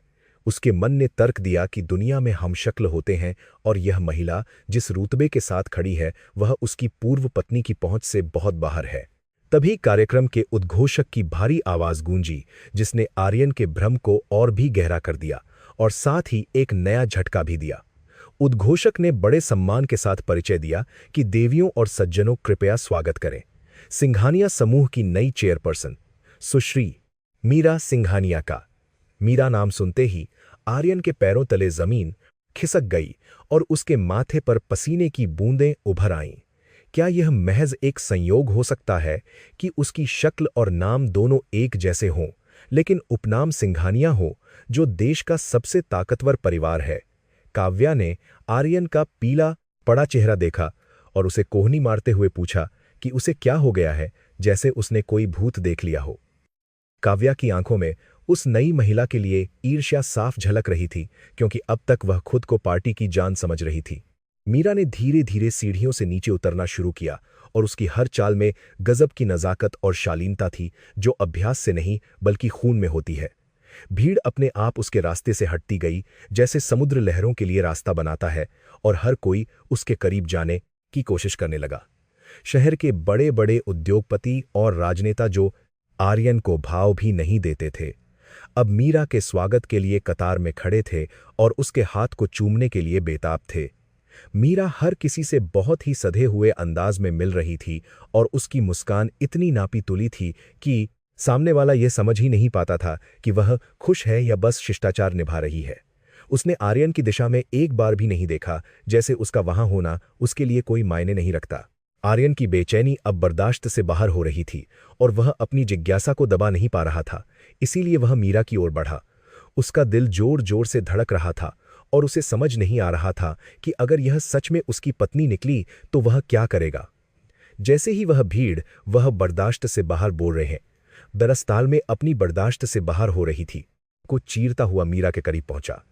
उसने देखा कि मीरा एक विदेशी राजदूत से फ्रेंच भाषा में धारा प्रवाह बात कर रही थी। आर्यन को याद आया कि उसकी पत्नी को तो अंग्रेजी बोलने में भी हिचकिचाहट होती थी, तो फिर यह महिला फ्रेंच कैसे बोल सकती है। इस बात ने उसे थोड़ा आश्वस्त किया कि यह निश्चित रूप से कोई और है, शायद कोई दूर की रिश्तेदार या हमशक्ल जो विदेश में पली बढ़ी हो। आर्यन ने हिम्मत जुटाकर मीरा के सामने कदम रखा और अपनी सबसे आकर्षक मुस्कान ओढ़ ली, जिसे वह अक्सर अपने क्लाइंट्स को पटाने के लिए इस्तेमाल करता था। उसने अपना हाथ आगे बढ़ाते हुए कहा कि हेलो मिस सिंघानिया, मैं आर्यन खन्ना हूं, ग्लोबल टेक का सीईओ, और आपसे मिलकर बेहद खुशी हुई। मीरा ने अपनी बात रोकी और धीरे से अपनी गर्दन घुमाकर आर्यन की ओर देखा, जैसे कोई रानी किसी रंग को देखती है। उसकी आंखों में पहचान का कोई भाव नहीं था, बल्कि एक ठंडापन था जिसने आर्यन की रीढ़ में सिहरन पैदा कर दी। उसने आर्यन के हाथ को छुआ तक नहीं, बस एक हल्की सी सिर की हरकत से उसका अभिवादन स्वीकार किया और कहा कि मिस्टर खन्ना, मैंने आपके बारे में सुना है, आपकी प्रतिष्ठा आपसे पहले पहुंचती है। मीरा के शब्दों में एक छिपा हुआ व्यंग्य था जिसे केवल आर्यन ही समझ सकता था, लेकिन आसपास खड़े लोग इसे तारीफ समझ रहे थे। आर्यन ने उस मौके का फायदा उठाने की कोशिश की और कहा कि आप बिल्कुल मेरी एक पुरानी परिचित जैसी लगती हैं। यह समानता वाकई आश्चर्यजनक है। मीरा के चेहरे पर एक रहस्यमयी मुस्कान आ गई और उसने बहुत ही धीमे स्वर में कहा कि मिस्टर खन्ना, दुनिया बहुत छोटी है और अक्सर हम जिन चीज़ों को पीछे छोड़ आते हैं वे नए रूप में हमारे सामने आ खड़ी होती हैं। इससे पहले कि आर्यन इसका मतलब समझ पाता, काव्या वहां आ पहुंची और उसने बहुत ही अधिकार जताते हुए आर्यन का हाथ पकड़ लिया। काव्या ने मीरा को ऊपर से नीचे तक देखा और कहा कि गाउन तो अच्छा है, लेकिन शायद थोड़ा ज्यादा भड़कीला है। मीरा ने काव्या की ओर देखा और उसकी आंखों में एक दया भाव था जो किसी को भी अपमानित करने के लिए काफी था। उसने बहुत ही शांत स्वर में जवाब दिया कि मिस काव्या, असली हीरे अपनी चमक छिपा नहीं सकते। उन्हें भड़कीला कहना केवल पारखी नजर की कमी को दर्शाता है। आसपास खड़े कुछ लोगों ने अपनी हंसी दबाई और काव्या का चेहरा गुस्से से लाल हो गया, क्योंकि उसने ऐसी बेइज्जती की उम्मीद नहीं की थी। तभी नीलामी शुरू होने की घोषणा हुई और सभी मेहमान अपनी अपनी आरक्षित मेजों की ओर बढ़ने लगे। मीरा को सबसे अगली कतार में बीच वाली मेज मिली थी, जो उसकी हैसियत को दर्शा रही थी, जबकि आर्यन और काव्या को दूसरी कतार में जगह मिली थी। नीलामी शुरू हुई और एक के बाद एक कई बेशकीमती चीजें बेची गईं, जिनमें पेंटिंग्स और प्राचीन मूर्तियां शामिल थीं। आर्यन का ध्यान नीलामी में कम और मीरा पर ज्यादा था, जो बहुत ही शांत मुद्रा में बैठी थी और उसने अभी तक किसी भी चीज के लिए बोली नहीं लगाई थी। काव्या बार बार आर्यन से कह रही थी कि उसे वह खास नीलम का हार चाहिए जो आज की शाम का मुख्य आकर्षण है, और आर्यन ने उसे वादा किया था कि वह उसे खरीद कर देगा। आखिरकार वह पल आ गया जब रॉयल ब्लू नीलम का हार प्रदर्शित किया गया, जिसकी शुरुआती कीमत ही करोड़ों में थी। यह हार देखने में इतना अद्भुत था कि पूरे हॉल में आहें भरने की आवाजें आने लगीं। बोली शुरू हुई और कई हाथ उठे, लेकिन धीरे धीरे कीमत बढ़ती गई और मैदान में केवल कुछ ही लोग बचे। आर्यन ने काव्या को खुश करने और मीरा को अपनी ताकत दिखाने के लिए एक बड़ी बोली लगाई। उद्घोषक ने कहा कि 50 लाख एक बार, 50 लाख दो बार, और ऐसा लगा कि आर्यन जीत जाएगा। आर्यन ने गर्व से मीरा की ओर देखा, यह सोचकर कि उसने उसे प्रभावित कर दिया है। लेकिन तभी मीरा ने बहुत ही इत्मीनान से अपना पैडल उठाया और कहा कि 1 करोड़। पूरा हॉल सन्न रह गया, क्योंकि उसने सीधे कीमत दोगुनी कर दी थी, जो नीलामी के इतिहास में बहुत कम होता था। आर्यन का मुंह खुला का खुला रह गया और काव्या ने उसका हाथ जोर से भींच दिया। आर्यन का अहंकार अब दांव पर लग गया था। वह हार नहीं मान सकता था, खासकर तब जब उसकी पूर्व पत्नी जैसी दिखने वाली महिला उसे चुनौती दे रही हो। उसने कांपती आवाज में कहा कि 1 करोड़ 10 लाख, लेकिन उसके माथे पर पसीना चमकने लगा था। मीरा ने बिना उसकी ओर देखे तुरंत कहा कि 2 करोड़, और उसके चेहरे पर शिकन तक नहीं थी। यह अब केवल एक हार की लड़ाई नहीं थी, बल्कि 2 अहंकारों की टक्कर थी, जिसमें एक तरफ आर्यन का खोखला घमंड था और दूसरी तरफ मीरा की ठोस ताकत। आर्यन जानता था कि उसकी कंपनी की वित्तीय हालत ऐसी नहीं है कि वह इतनी जान की कंपनी का 2 लाख खंड दे कि आर्यन एक्सपेंशन 1 देश की था बड़ी रकम खर्च कर सके, लेकिन वह पीछे हटने को तैयार नहीं था। कीमत बढ़ती गई और 3 करोड़ तक पहुंच गई, जो उस हार की वास्तविक कीमत से कहीं ज्यादा थी। आर्यन के हाथ कांप रहे थे और उसे लग रहा था कि उसका दिल बाहर आ जाएगा। उसने 3 करोड़ 50 लाख की बोली लगाई और मन ही मन प्रार्थना की कि मीरा अब रुक जाए। पूरा उसका दिल बाहर आ। हॉल सांस रोके इस द्वंद्व को देख रहा था, जो अब बहुत ही व्यक्तिगत लग रहा था। मीरा ने धीरे से अपनी कुर्सी घुमाई और पहली बार सीधे आर्यन की आंखों में देखा। उसकी आंखों में एक चुनौती थी, एक ऐसा उपहास था जो कह रहा था कि तुम मेरी बराबरी कभी नहीं कर सकते। उसने मुस्कुराते हुए अपना पैडल उठाया और कहा कि 5 करोड़। सन्नाटा इतना गहरा था कि अगर सुई भी गिरती तो उसकी आवाज सुनाई देती। 5 करोड़ एक ऐसी रकम थी जो आर्यन के लिए आत्महत्या जैसा था और वह अपनी कुर्सी पर लगभग ढह गया। काव्या भी चुप हो गई थी क्योंकि वह जानती थी कि यह पागलपन है। उद्घोषक ने गिनती शुरू की। 5 करोड़। एक बार 5 करोड़, 2 बार और 5 करोड़ 3 बार बिका। हथौड़े की आवाज ने आर्यन के दिल पर चोट की, जैसे किसी ने उसे उसकी औकात बता दी हो। मीरा ने यह जीत हासिल कर ली थी और हॉल तालियों की गड़गड़ाहट से गूंज उठा। आर्यन को लगा जैसे हर ताली उसके गाल पर एक कारगड़ाहट से तमाचा है। नीलामी खत्म होने के बाद जब मीरा अपनी जीत की औपचारिकताएं पूरी करने के लिए मंच की ओर जा रही थी तो वह आर्यन के पास से गुजरी। आर्यन अभी भी सदमे में अपनी कुर्सी पर बैठा था और उसका चेहरा अपमान से जला जा रहा था। मीरा उसके पास एक पल के लिए रुकी और थोड़ा झुककर उसके कान के पास बहुत ही धीमी लेकिन स्पष्ट आवाज में फुसफुसाई।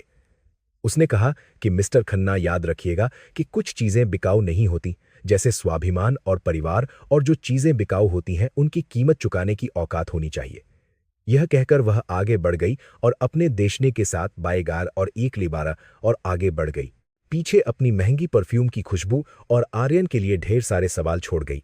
आर्यन वहीं पत्थर की मूरत बना बैठा रहा और उसके दिमाग में मीरा की आवाज गूंजती रही। वह आवाज, वह लहजा, वह खुशबू, सब कुछ उसे चीख चीख कर बता रहे थे कि यह महिला कोई और नहीं बल्कि उसकी मीरा है।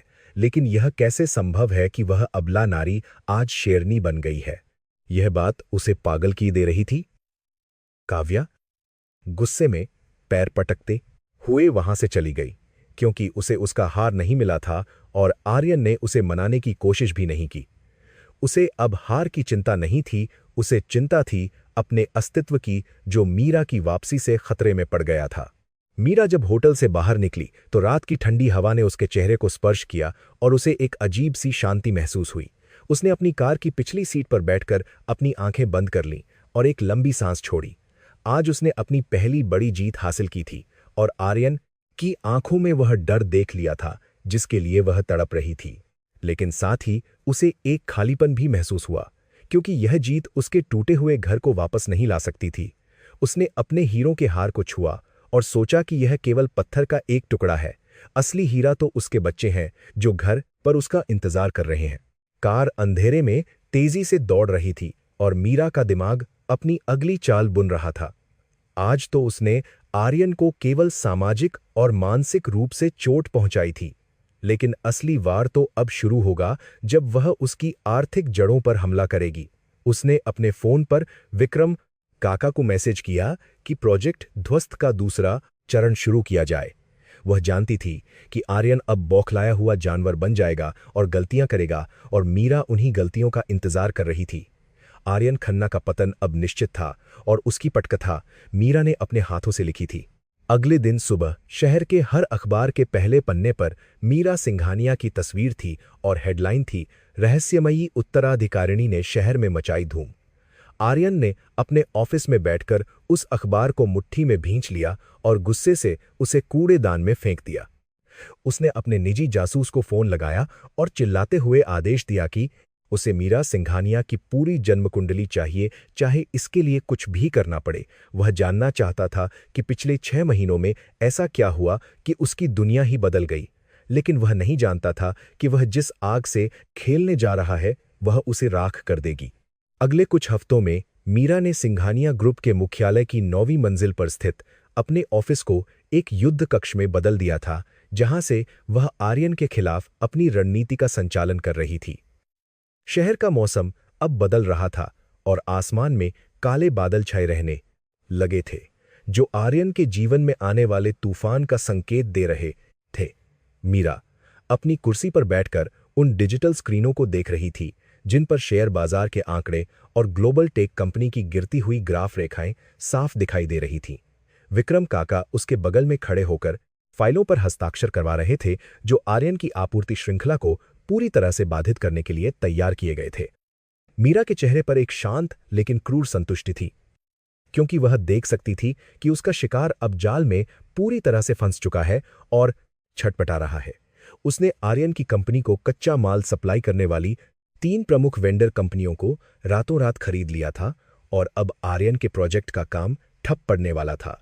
उधर ग्लोबल टेक के ऑफिस में हड़कंप मचा हुआ था और कर्मचारियों के बीच अनिश्चितता का माहौल था क्योंकि पिछले 2 महीनों से वेतन में देरी हो रही थी।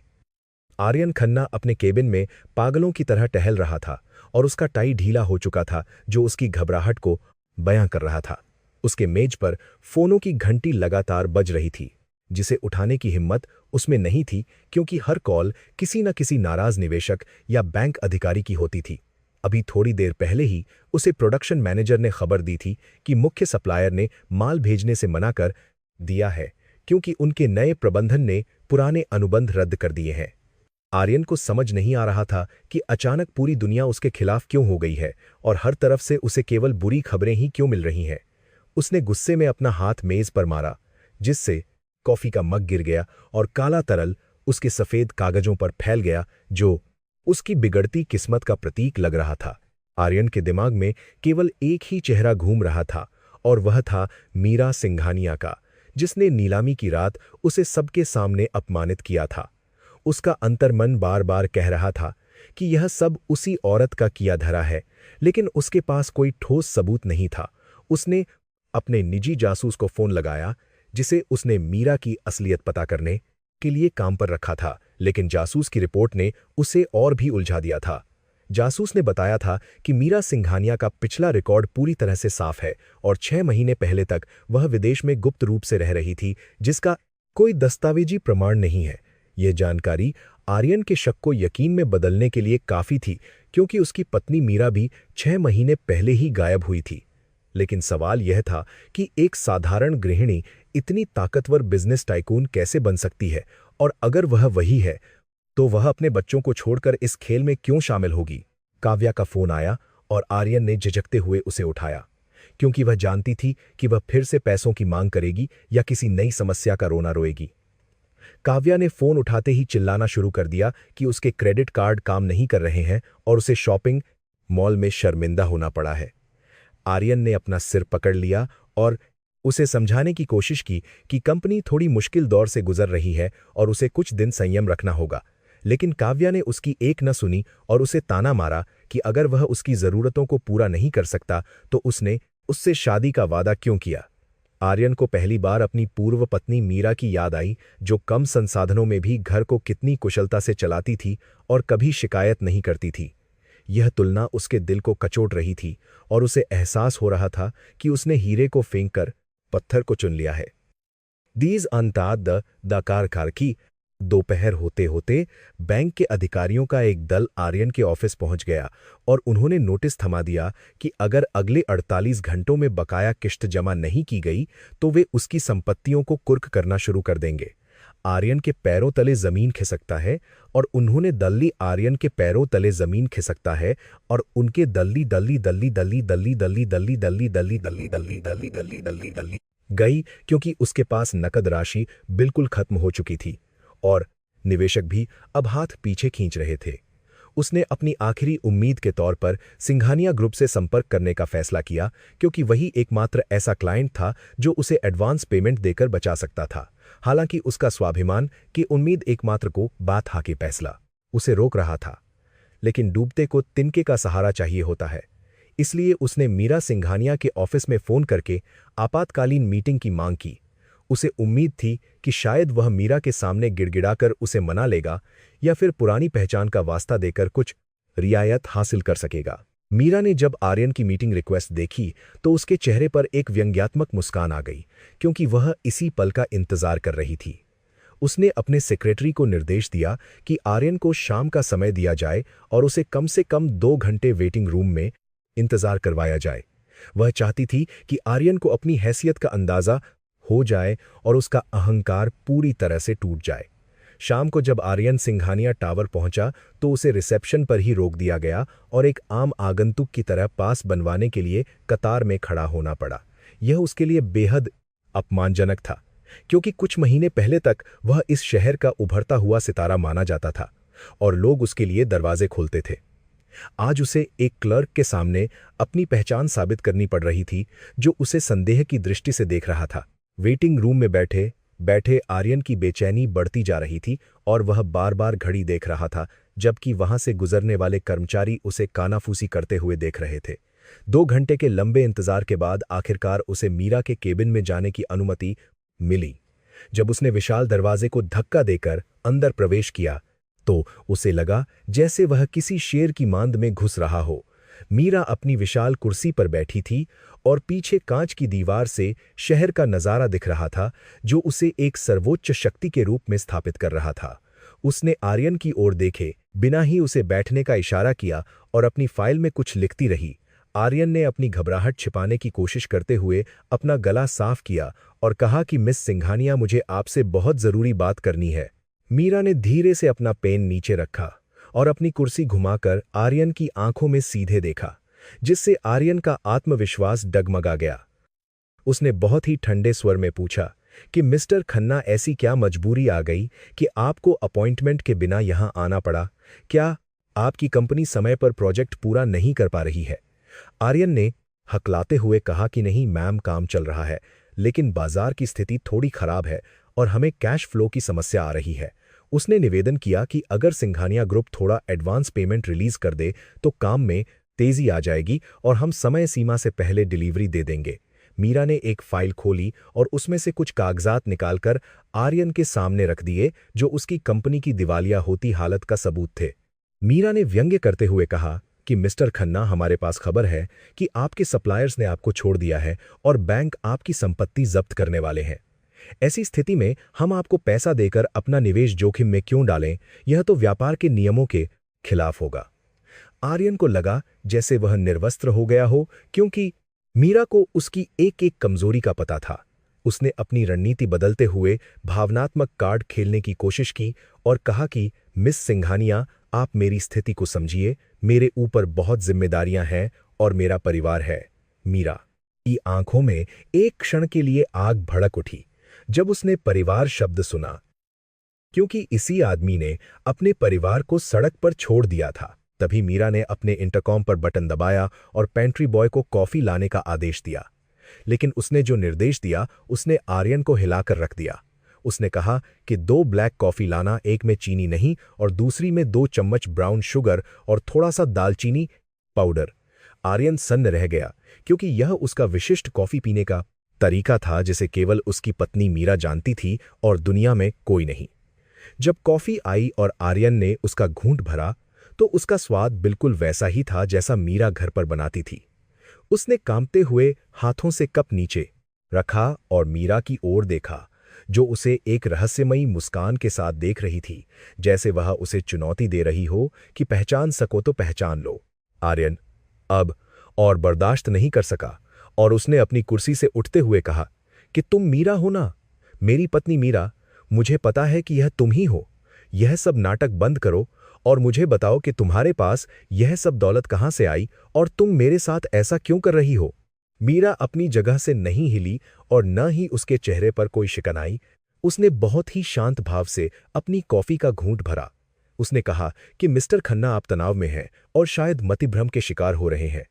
मैं मीरा सिंघानिया हूं और मेरा आपसे केवल एक ही रिश्ता है, वह है लेनदार और देनदार का। उसने चेतावनी दी कि अगर आर्यन ने दोबारा ऐसी बेतुकी बातें की तो उसे सुरक्षा कर्मियों द्वारा बाहर फेंकवा दिया जाएगा। आर्यन हताश होकर अपनी सीट पर वापस बैठ गया, क्योंकि वह जानता था कि बिना सबूत के वह कुछ नहीं कर सकता और फिलहाल उसे पैसे की सख्त जरूरत है। मीरा ने उसके सामने एक नया प्रस्ताव रखा जो किसी डेथ वारंट से कम नहीं था।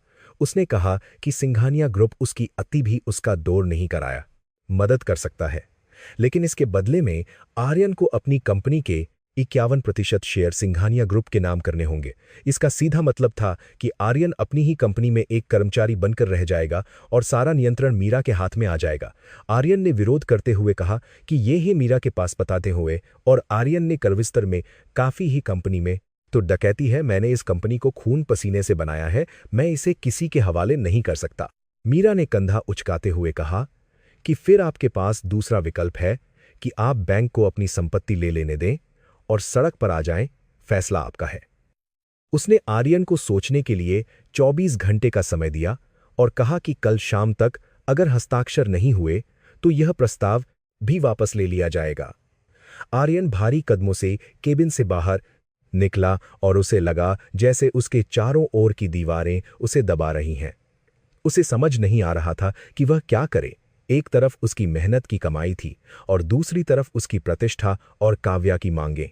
वह जानता था कि अगर वह आदेश में दो और उसे एक आदेश में दो कि एक आदेश में दो दिवालिया हुआ तो काव्या उसे एक पल में छोड़ देगी, क्योंकि वह केवल उसकी सफलता से प्यार करती थी। घर लौटते समय आर्यन ने शराब के ठेके पर अपनी गाड़ी रोकी और खुद को नशे में डुबोने की कोशिश की ताकि वह इस अपमान को भूल सके। जब वह लड़खड़ाते कदमों से अपने आलीशान अपार्टमेंट में पहुंचा तो वहां काव्या अपनी सहेलियों के साथ पार्टी कर रही थी और तेज संगीत बज रहा था। आर्यन को यह शोर बहुत चुभ रहा था। उसने गुस्से में म्यूजिक सिस्टम का तार खींच दिया, जिससे वहां सन्नाटा छा गया। काव्या ने मेहमानों के सामने चिल्लाते हुए पूछा कि यह क्या बदतमीजी है और तुम इस हालत में घर क्यों आए हो। आर्यन ने पहली बार काव्या पर अपना गुस्सा निकाला और कहा कि यहां मेरी जिंदगी बर्बाद हो रही है और तुम्हें पार्टी करने की पड़ी है। काव्या और आर्यन के बीच उस रात भयंकर झगड़ा हुआ, जिसमें पुरानी बातें और पैसे को लेकर ताने मारे गए। काव्या ने साफ कह दिया कि वह किसी हारे हुए इंसान के साथ नहीं रह सकती और अगर आर्यन ने जल्द ही स्थिति नहीं सुधारी तो वह अपने पिता के घर वापस चली जाएगी।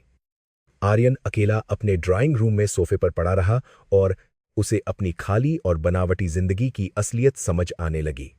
वह नशे में बड़बड़ा रहा था कि मीरा वापस आ जाओ, मुझे तुम्हारी जरूरत है, तुम ही मुझे समझती थीं। लेकिन उसकी आवाज सुनने वाला वहां कोई नहीं था, केवल सन्नाटा और अंधेरा उसका साथी था। अगली सुबह आर्यन की हालत और भी खराब थी। उसके सिर में दर्द था और आंखें सूजी हुई थीं। उसने अपने वकील को बुलाया और मीरा के प्रस्ताव के कानूनी पहलुओं पर चर्चा की। वकील ने उसे सलाह दी कि मौजूदा हालात में उसके पास इसके अलावा कोई चारा नहीं है, क्योंकि अगर कंपनी दिवालिया हुई तो उस पर धोखाधड़ी के भी केस चल सकते हैं। आर्यन ने मन महसूस कर अपनी हार स्वीकार कर ली और अपनी कंपनी को गिरवी रखने का फैसला किया, लेकिन उसके दिमाग में एक शैतानी योजना भी आकार ले रही थी कि अगर वह यह साबित कर दे कि मीरा सिंघानिया ही उसकी पत्नी है तो वह कानूनन उसकी आधी संपत्ति का मालिक बन सकता है। आर्यन ने तय किया कि वह अब सीधे तरीके से नहीं बल्कि टेढ़े तरीके से लड़ेगा। उसे याद आया कि जब मीरा ने बच्चों को जन्म दिया था तो अस्पताल में डीएनए के रिकॉर्ड जरूर होंगे। अगर वह उन बच्चों का पता लगा ले और उनका डीएनए टेस्ट करवा ले तो यह साबित हो जाएगा कि वे उसके बच्चे हैं और मीरा उनकी मां है। यह विचार आते ही उसकी आंखों में एक नई चमक आ गई, जो लालच और प्रतिशोध की थी। उसने सोचा कि मीरा ने उसे व्यापार में हराया है, लेकिन वह उसे कानून और भावनाओं के जाल में फंसाकर सब कुछ हासिल कर लेगा। वह तुरंत उठा और उसने अपने जासूस को नया काम सौंपा कि वह शहर के सभी बड़े अस्पतालों और स्कूलों में 3 जुड़वां बच्चों का रिकॉर्ड चेक करे। उधर मीरा को अपने सूत्रों से पता चल गया था कि आर्यन ने प्रस्ताव स्वीकार कर लिया है और वह शाम को हस्ताक्षर करने आ रहा है। यह उसकी बड़ी जीत थी, क्योंकि अब आर्यन की कंपनी आधिकारिक तौर पर उसके नियंत्रण में आने वाली थी। लेकिन विक्रम काका ने उसे एक स्काल ले था कि बहुत बारा जो आर्यन काका ने जीत तैयार करा है।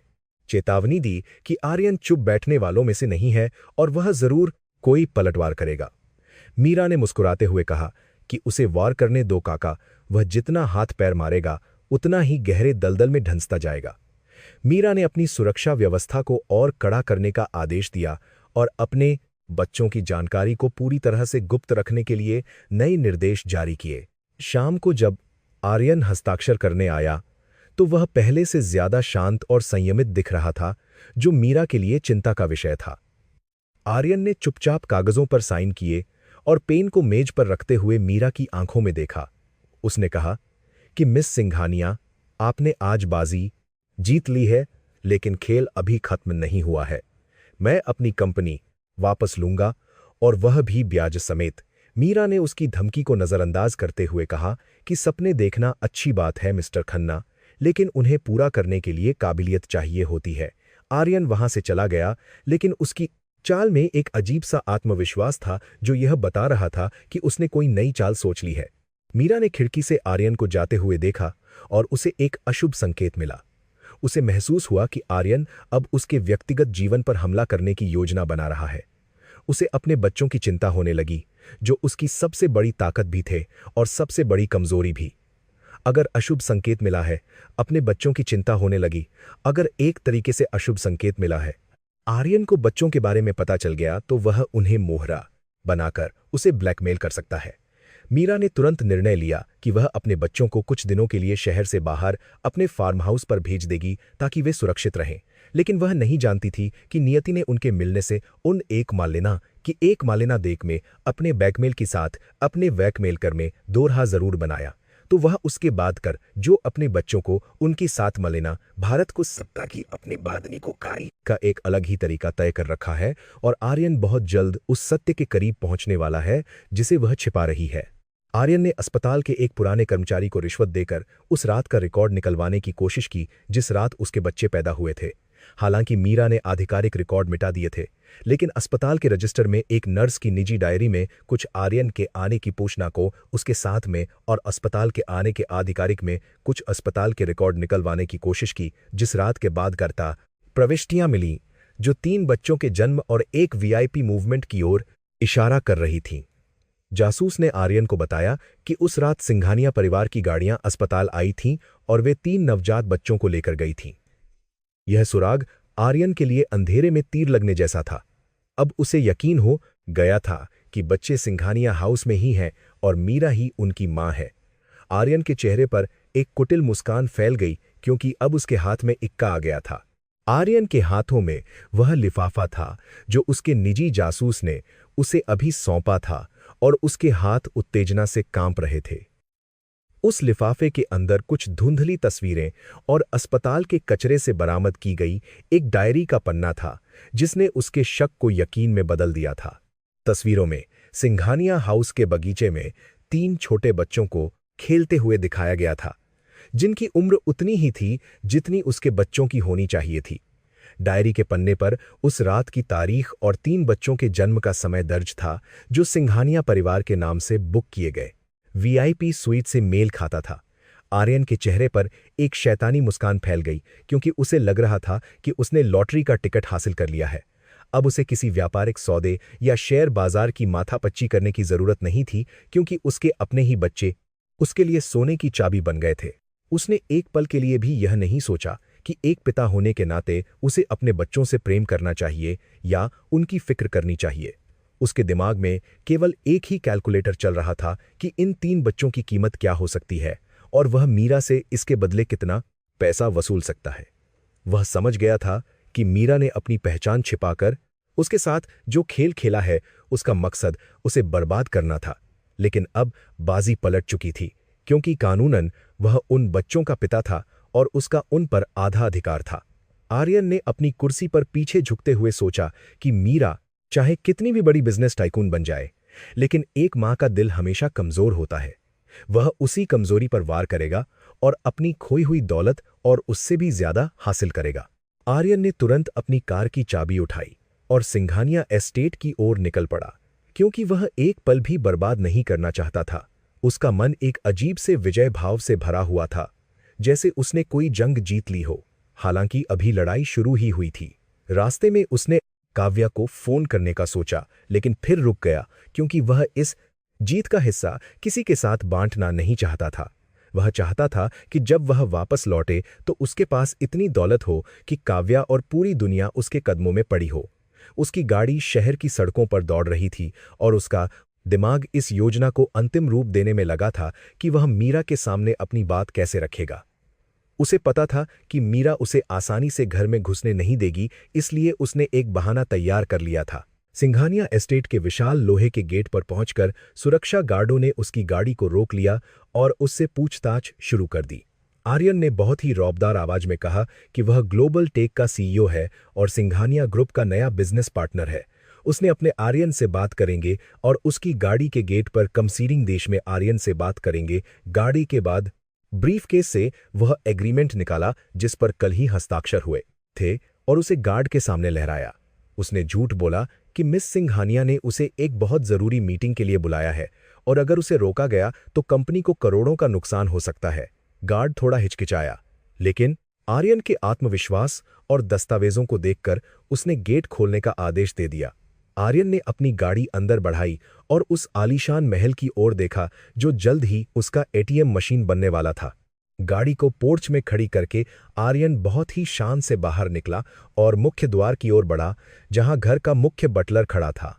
बटलर ने उसे रोकने की कोशिश की और कहा कि मालकिन अभी किसी से नहीं मिल सकती क्योंकि वह अपने निजी समय में है, लेकिन आर्यन उनको आर्यन करने की कोशिश करके अगर काम करता है। यहाँ बताया है कि गाड़ी के दोन अभी कहा की कोशिश की आर्यन बताया है उसकी ने उसकी एक न सुनी और उसे धक्का देते हुए जबरदस्ती हॉल में घुस गया। वह चिल्लाने लगा कि उसे अभी इसी वक्त मीरा से मिलना है और कोई भी उसे रोक नहीं सकता क्योंकि वह इस कंपनी का हिस्सेदार है।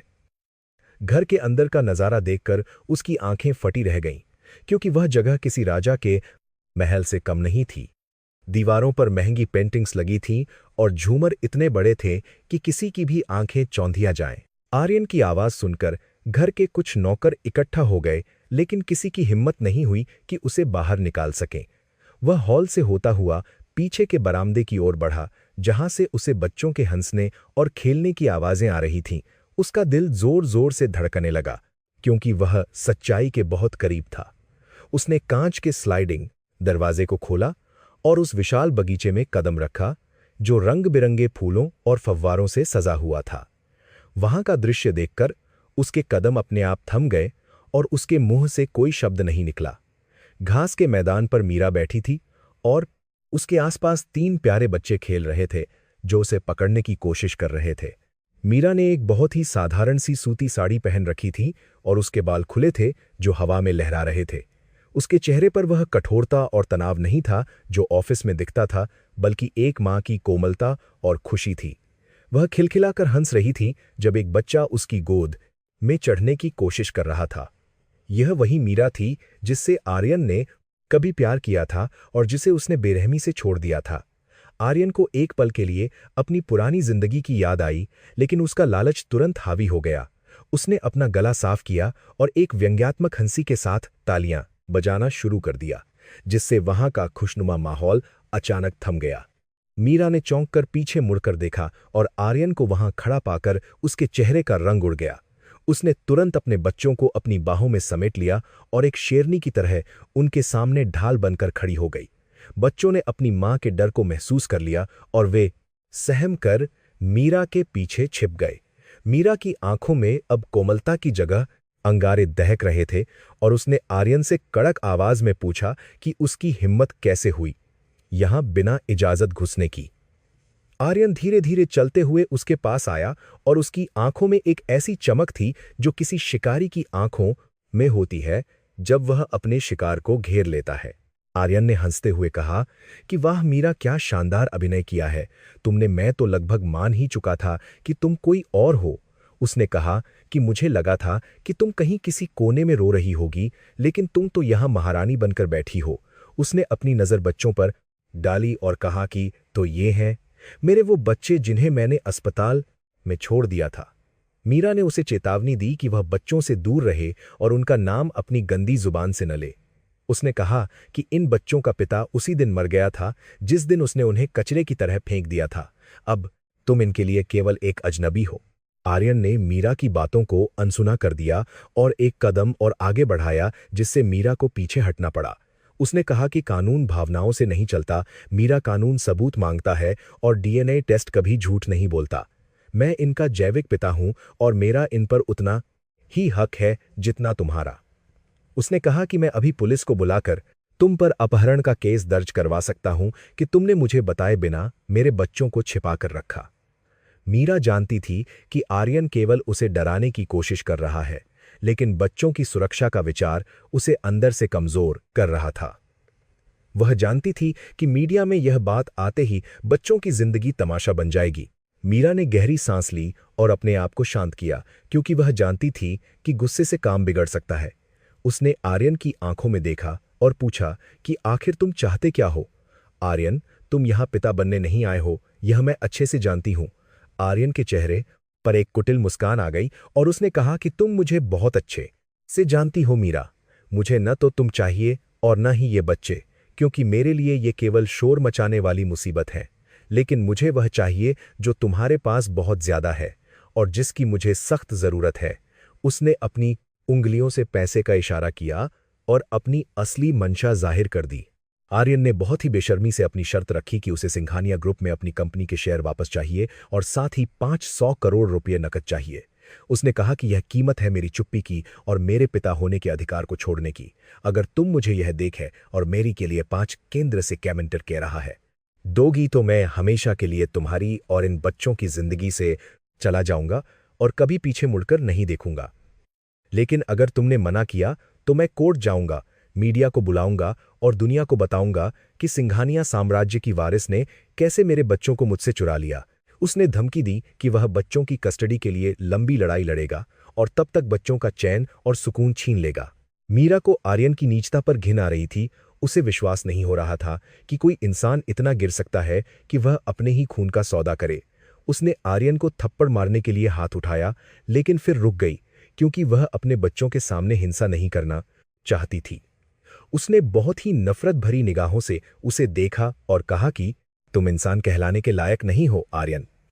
तुम सोचते हो कि तुम मुझे अपनी धमकियों से झुका लोगे, लेकिन तुम भूल रहे हो कि मैं अब वह पुरानी मीरा नहीं हूं।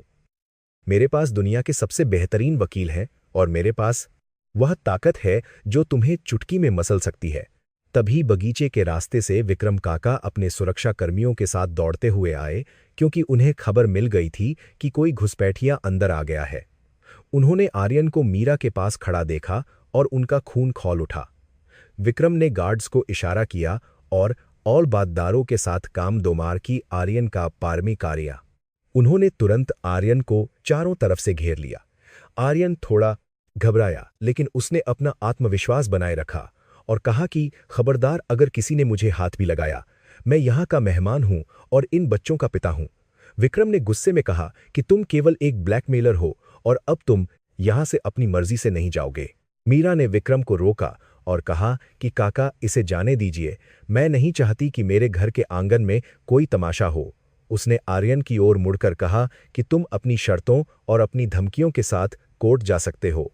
आर्यन, मैं तुम्हारा वहीं इंतजार करूंगी, लेकिन याद रखना कि जिस दिन तुमने कोर्ट की दहलीज पर कदम रखा, उस दिन तुम्हारी बची खुची इज्जत भी नीलाम हो जाएगी। मैं दुनिया को सबूतों के साथ दिखाऊंगी कि तुमने अस्पताल में क्या किया था और तुम्हारे जैसे आदमी को बच्चों के पास भटकने का भी हक नहीं मिलना चाहिए। मीरा की आवाज में इतना आत्मविश्वास था कि आर्यन एक पल के लिए सहम गया। आर्यन ने अपने कपड़ों को झाड़ा और अपनी खोई हुई गरिमा को समेटने की कोशिश की। उसने जाते जाते कहा कि यह आखिरी मौका था मीरा, तुमने इसे गंवा दिया, अब तुम्हें इसका अंजाम भुगतना होगा। मैं तुम्हें बर्बाद करके ही दम लूंगा और तुम्हारे ये प्यारे बच्चे जो कि आर्यन ने कहा अनाथालय में पलेंगे जब तुम जेल में होगी। वह बड़बड़ाता हुआ और गालियां देता हुआ वहां से निकल गया। सुरक्षा गार्डों ने उसे गेट तक एस्कॉर्ट किया और सुनिश्चित किया कि वह बाहर निकल जाए। उसके जाने के बाद बगीचे में फिर से शांति छा गई, लेकिन हवा में तनाव अभी भी महसूस किया जा सकता था। Mood and 7 com. मीरा के घुटने कांपने लगे और वह वहीं घास पर बैठ गई। उसके आंसू अब बहने लगे थे जो उसने आर्यन के सामने रोक रखे थे। बच्चे दौड़कर उसके पास आए और उसे गले लगा लिया। वे अपनी तोतली भाषा में पूछ रहे थे कि वह बुरा अंकल कौन था और मां क्यों रो रही है। मीरा ने उन्हें कसकर अपने सीने से लगा लिया और खुद को समझाया कि उसे कमजोर नहीं पड़ना है। आर्यन ने युद्ध का बिगुल बजा दिया था और अब यह लड़ाई केवल व्यापार की नहीं, बल्कि उसके बच्चों के अस्तित्व की थी। वह जानती थी कि आर्यन किसी भी हद तक गिर सकता है और उसे हर हमले के लिए तैयार रहना होगा। विक्रम काका ने मीरा के पास आकर उसके कंधे पर हाथ रखा और कहा कि बेटी, तुम चिंता मत करो, जब तक हम जिंदा हैं कोई तुम्हारे बच्चों का बाल भी बांका नहीं कर सकता। हमने पूरी बातचीत रिकॉर्ड कर ली है और हमारे पास सीसीटीवी फुटेज भी है जिसमें वह जबरदस्ती घर में घुस रहा है। यह सबूत कोर्ट में उसके खिलाफ बहुत मजबूत हथियार साबित होगा। मीरा ने अपने आंसू पोंछे और खड़ी हो गई। उसकी आंखों में फिर से वही आग थी जिसने नीलामी के दिन सबको चौंका दिया था। उसने कहा कि काका, मुझे अब केवल बचाव नहीं करना है, मुझे हमला करना है। आर्यन ने मेरे मातृत्व को ललकारा है और अब मैं उसे दिखाऊंगी कि एक मां क्या कर सकती है। उस रात मीरा सो नहीं पाई। वह अपने वकीलों की टीम के साथ वीडियो कॉन्फ्रेंसिंग पर थी और वे आर्यन के खिलाफ रणनीति बना रहे थे। वकीलों ने उसे सलाह दी कि आर्यन कस्टडी केस फाइल करे, उससे पहले ही हमें उस पर मानसिक प्रताड़ना, धोखाधड़ी और परित्याग का मुकदमा ठोक देना चाहिए।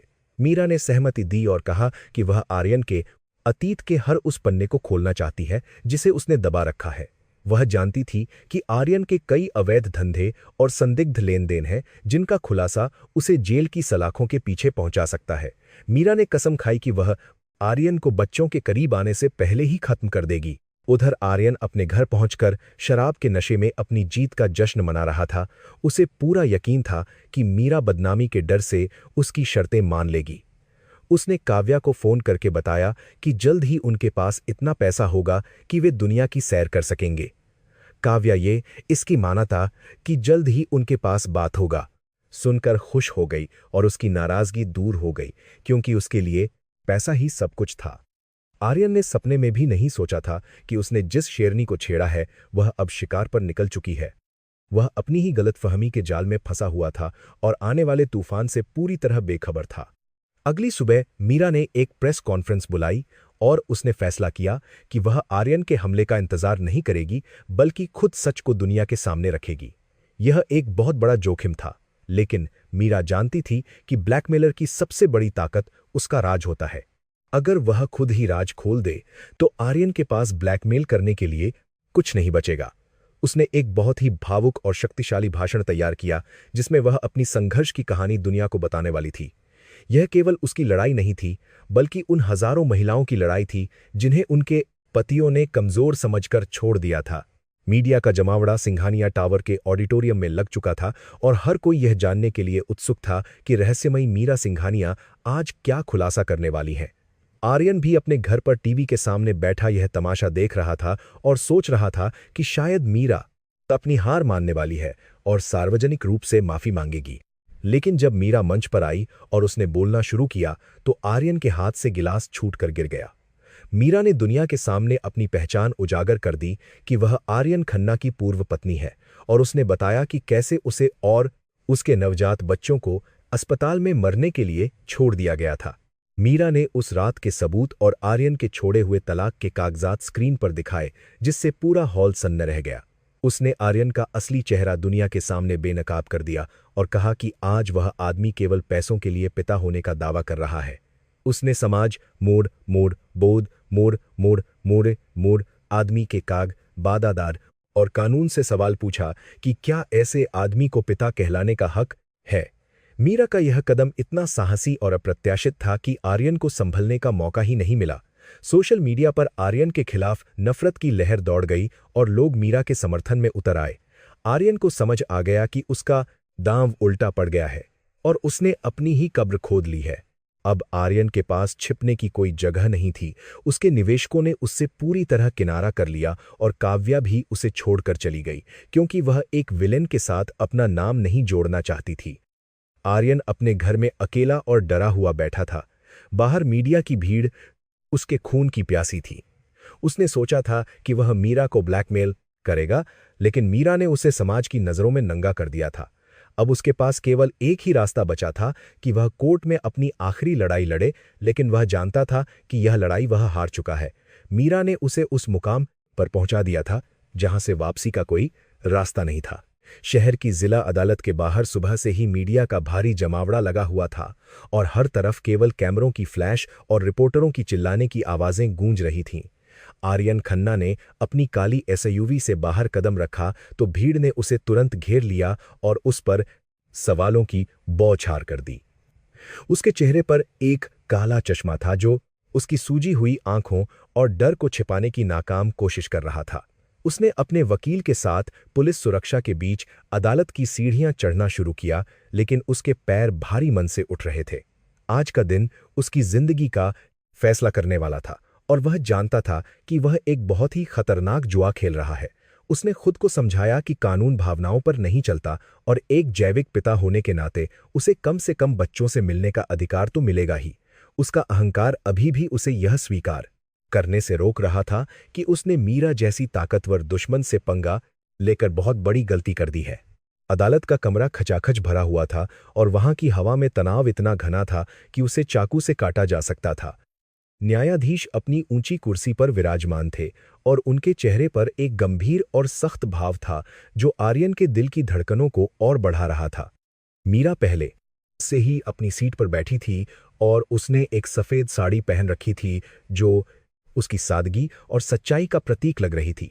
उसके साथ देश के सबसे महंगे और काबिल वकीलों की फौज थी जो किसी भी केस को पलटने का माद्दा रखते थे।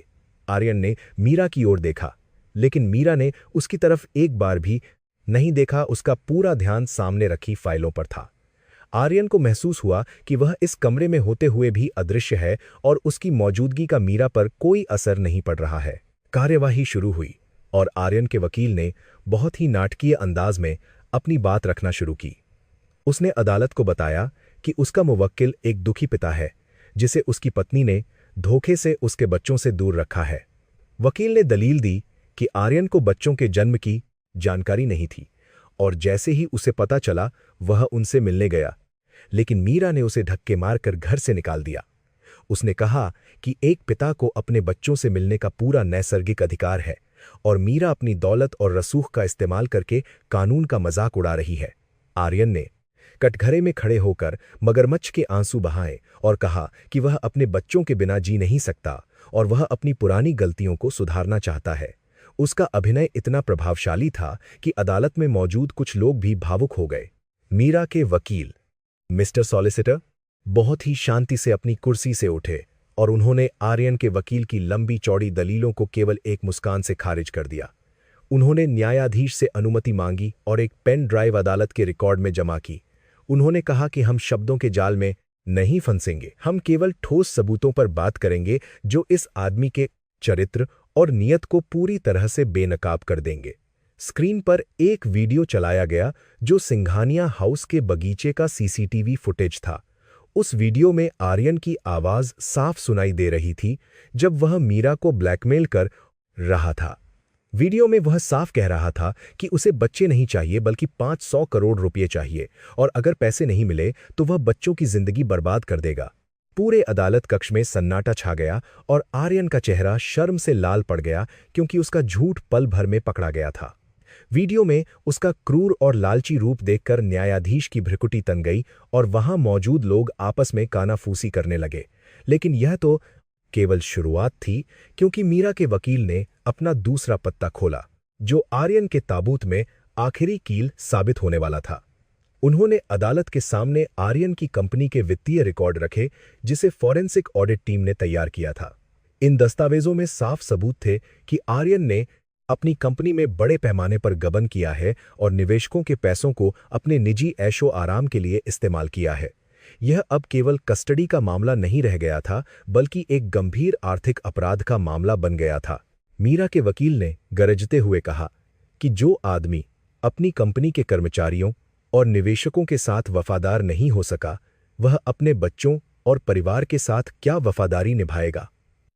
उन्होंने तर्क दिया कि आर्यन पर भारी कर्ज है और वह बच्चों की कस्टडी केवल इसलिए चाहता है ताकि वह सिंघानिया परिवार से पैसे ऐंठ सके। उन्होंने अदालत को वह दस्तावेज भी दिखाए जिसमें आर्यन ने मीरा को अस्पताल में छोड़ा था और उस पर तारीख बच्चों के जन्म के दिन की ही थी। इससे यह साबित हो गया कि आर्यन को बच्चों के जन्म का पता था और उसने जानबूझकर उन्हें लावारिस छोड़ा था। आर्यन कटघरे में खड़ा कांप रहा था और उसे लग रहा था कि अदालत की दीवारें उस पर गिर रही हैं। उसके अपने वकील ने भी अब अपने कागज समेटने शुरू कर दिए थे क्योंकि वह जानता था कि यह केस हार चुका है।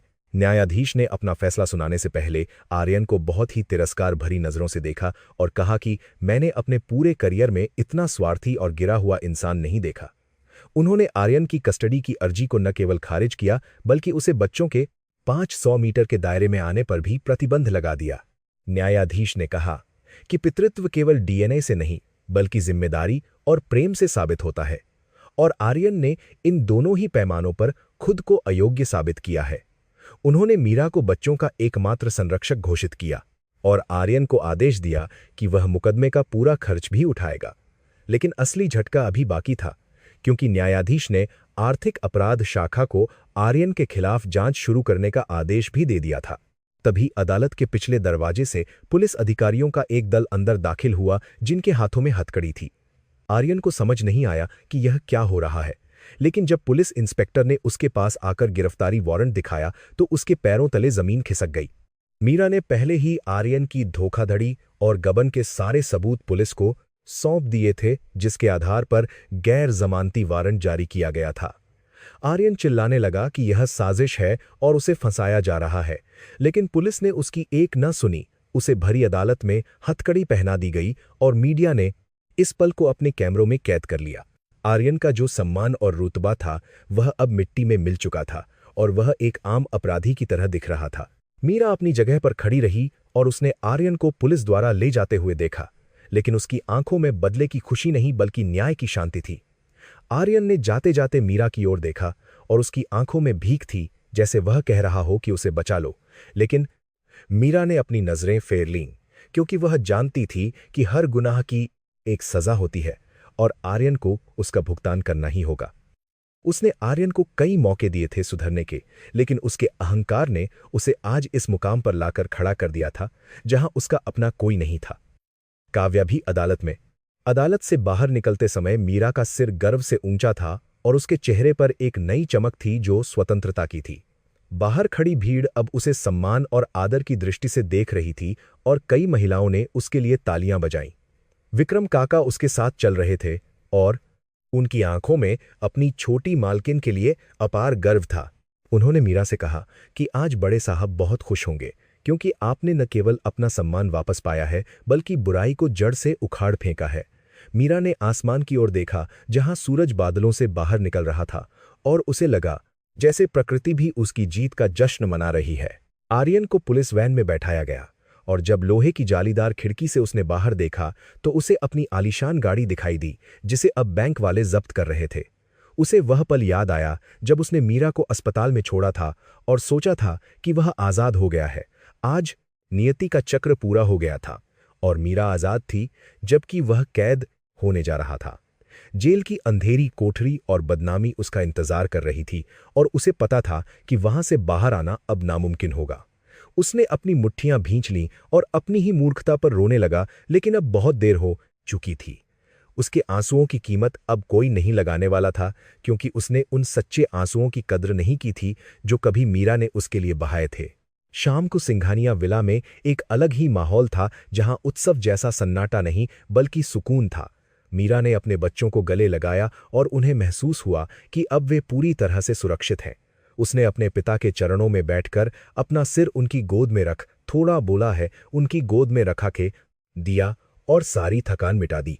पिता ने उसके बालों को सहलाते हुए कहा कि बेटा, आज तुमने साबित कर दिया कि एक औरत अगर ठान ले तो वह पूरी दुनिया को झुका सकती है। मीरा ने मुस्कुराते हुए कहा कि पापा, यह लड़ाई मेरी नहीं थी, यह सच की लड़ाई थी और सच को परेशान किया जा सकता है, लेकिन पराजित नहीं। उसने तय किया कि वह अपनी इस जीत को केवल अपने तक सीमित नहीं रखेगी, बल्कि उन महिलाओं की मदद करेगी जो आर्यन जैसे पुरुषों का शिकार होती हैं।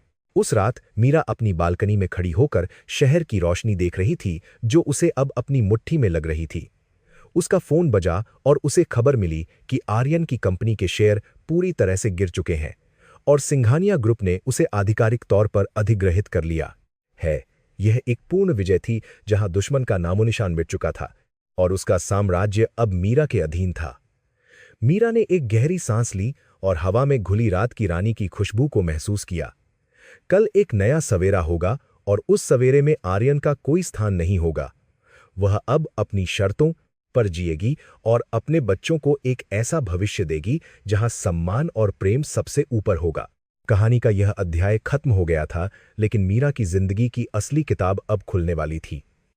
उसने सीख लिया था कि जीवन में सबसे बड़ी ताकत पैसा नहीं बल्कि आत्मसम्मान है।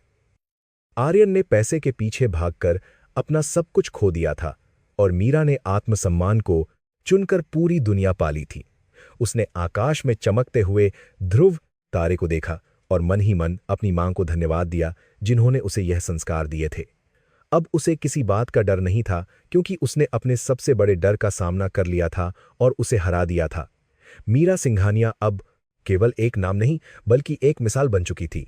केंद्रीय कारागार की ऊंची और स्याह दीवारों के पीछे आर्यन खन्ना का जीवन अब एक कालकोठरी में सिमट कर रह गया था, जहां सूरज की रोशनी भी बड़ी मुश्किल से पहुंचती थी। वह फर्श पर बैठा पत्थर की दीवार को एकटक देख रहा था और उसके कानों में अभी भी उस तरफकारी और साथ के लिए 12-12 कान से वंदारिंग गा रहे न्यायाधीश का फैसला गूंज रहा था जिसने उसकी तकदीर बदल दी थी। कभी रेशमी बिस्तरों पर सोने वाला और महंगे इतालवी सूट पहनने वाला आर्यन अब एक खुरदरे कैदी की वर्दी में था जिसकी त्वचा पर जगह जगह गंदगी और पसीने की परत जमी थी। जेल की रोटियां इतनी सख्त होती थीं कि उन्हें चबाना मुश्किल था और दाल में पानी के अलावा कुछ नहीं होता था जो उसे हर रोज उसकी गरीबी के दिनों की याद दिलाती थी।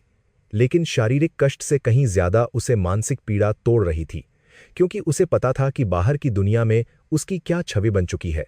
उसे अब एक सफल व्यवसायी नहीं बल्कि एक ऐसे राक्षस के रूप में याद किया जाता था जिसने अपने ही नवजात बच्चों को मरने के लिए छोड़ दिया था। जेल के सामान्य कक्ष में लगा एक पुराना टेलीविजन सेट टिमटिमा रहा था जिस पर शाम की खबरें आ रही थीं, और अचानक वहां एक जाना पहचाना चेहरा स्क्रीन पर उभरा।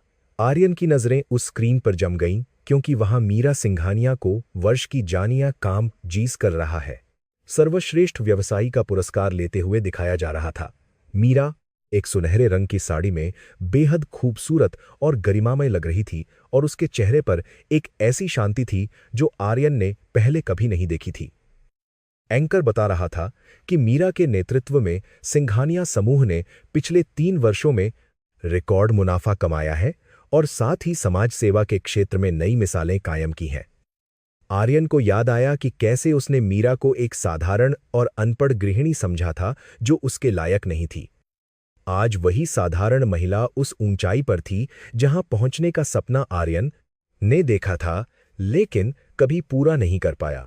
मीरा ने स्क्रीन पर अपना पुरस्कार स्वीकार करते हुए एक छोटा सा भाषण दिया जिसमें उसने अपनी सफलता का श्रेय अपने संघर्ष और अपने बच्चों को दिया।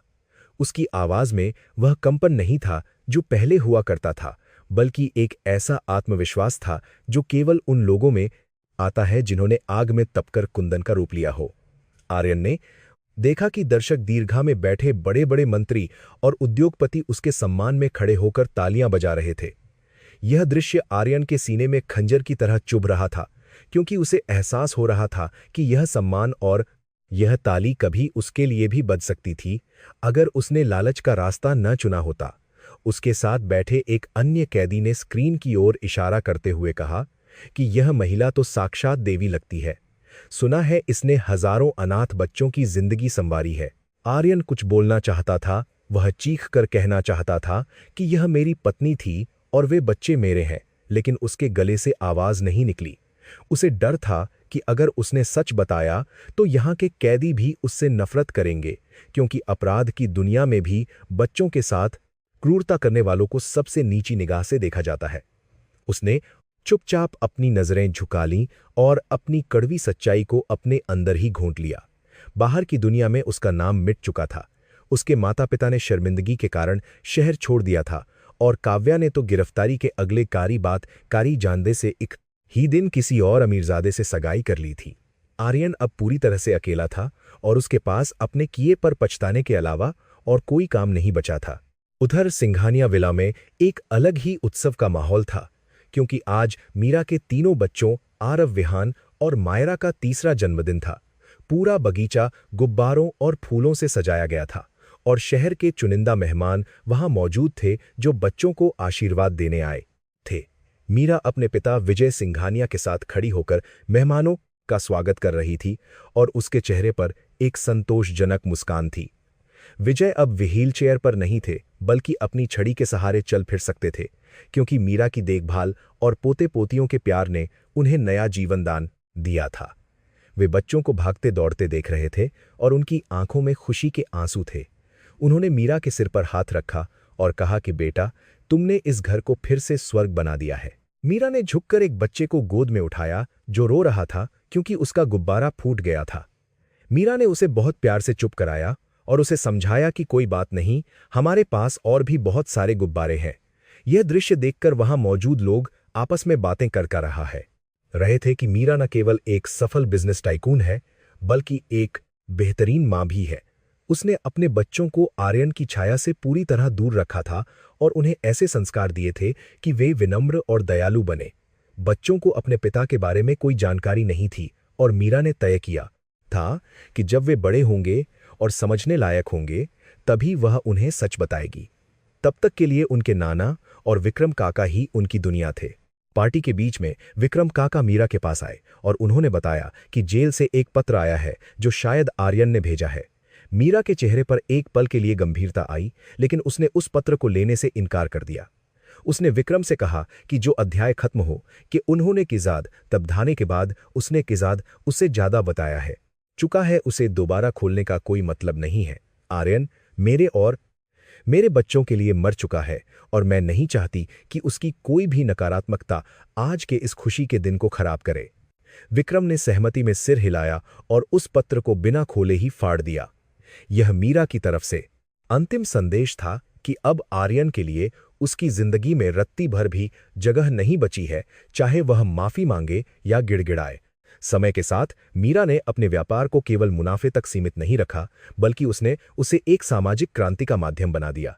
उसने आशा किरण नाम से एक संस्था शुरू की जो उन महिलाओं को कानूनी और आर्थिक मदद देती थी जिन्हें उनके पतियों ने छोड़ दिया था या जो घरेलू हिंसा का शिकार थीं। मीरा खुद उन महिलाओं से मिलती थी और उन्हें अपनी कहानी सुनाती थी ताकि उन्हें प्रेरणा मिले कि अगर वह कर सकती है तो कोई भी कर सकता है। उसकी कहानी अब केवल गॉसिप कॉलम तक सीमित नहीं थी, बल्कि बिजनेस स्कूलों में एक केस स्टडी बन गई थी। एक दिन मीरा अपने ऑफिस की बालकनी में खड़ी होकर शहर को निहार रही थी, जहां सूरज डूबने वाला था और आसमान नारंगी हो गया था। उसे वह दिन याद आया जब वह इसी शहर की सड़कों पर एक अस्पताल से दूसरे अस्पताल भटक रही थी और उसके पास कुछ नहीं था। आज यह पूरा पर था पौंक से सिंटम और आसमान नारंगी हो गया था। शहर उसके कदमों में था, लेकिन उसे इसमें कोई अहंकार नहीं था। उसने महसूस किया कि जीवन ने उसे जो दर्द दिया वह दरअसल एक परीक्षा थी जिसने उसकी सोई हुई क्षमताओं को जगाया। अगर आर्यन ने उसे धोखा नहीं दिया होता तो शायद वह आज भी एक साधारण पत्नी बनकर रह जाती और अपनी असली ताकत कभी नहीं पहचान पाती। उसने मन ही मन नियति को धन्यवाद दिया जिसने उसे टूटने नहीं दिया बल्कि और मजबूत बना दिया। शाम को घर लौटकर उसने देखा कि उसके तीनों बच्चे ड्राइंग रूम में बैठे चित्रकारी कर रहे थे और उनके कपड़े रंगों से सने हुए थे। वे दौड़कर मीरा के पास आए और उसे अपने बनाए हुए चित्र दिखाने लगे जिनमें टेढ़ी मेढ़ी लकीरें थीं, लेकिन मीरा के लिए वे दुनिया की सबसे खूबसूरत कलाकृति थीं। विहान ने अपनी तोतली जुबान में कहा कि माँ, मैंने आपके लिए एक महल बनाया है जहां हम सब रहेंगे। मीरा ने उसे गले लगा लिया और उसकी आंखों से खुशी का एक आंसू छलक पड़ा। उसने महसूस किया कि यही उसकी असली दौलत है, ये तीन नन्ही जान जो उसे बिना किसी शर्त के प्यार करते हैं। आर्यन ने जिस दौलत के लिए इनका सौदा किया था वह दौलत तो आज मीरा के पास भी थी, लेकिन आर्यन के पास वह प्यार नहीं था जो मीरा के पास था। अगले कुछ वर्षों में मीरा ने अपने पिता के सपने को नई ऊंचाइयों पर पहुंचाया और सिंघानिया ग्रुप को अंतर्राष्ट्रीय स्तर पर स्थापित कर दिया। उसने कई विदेशी कंपनियों का अधिग्रहण किया और वैश्विक मंचों पर भारत का प्रतिनिधित्व किया। लेकिन इतनी सा मदद को नाइन कर दिया, कुछ काम कर दिया तो आचनी पारबाज था, नाइन कर दिया, काम कर दिया, नाइन कर दिया। व्यस्तता के बावजूद उसने कभी अपने बच्चों को नजरअंदाज नहीं किया।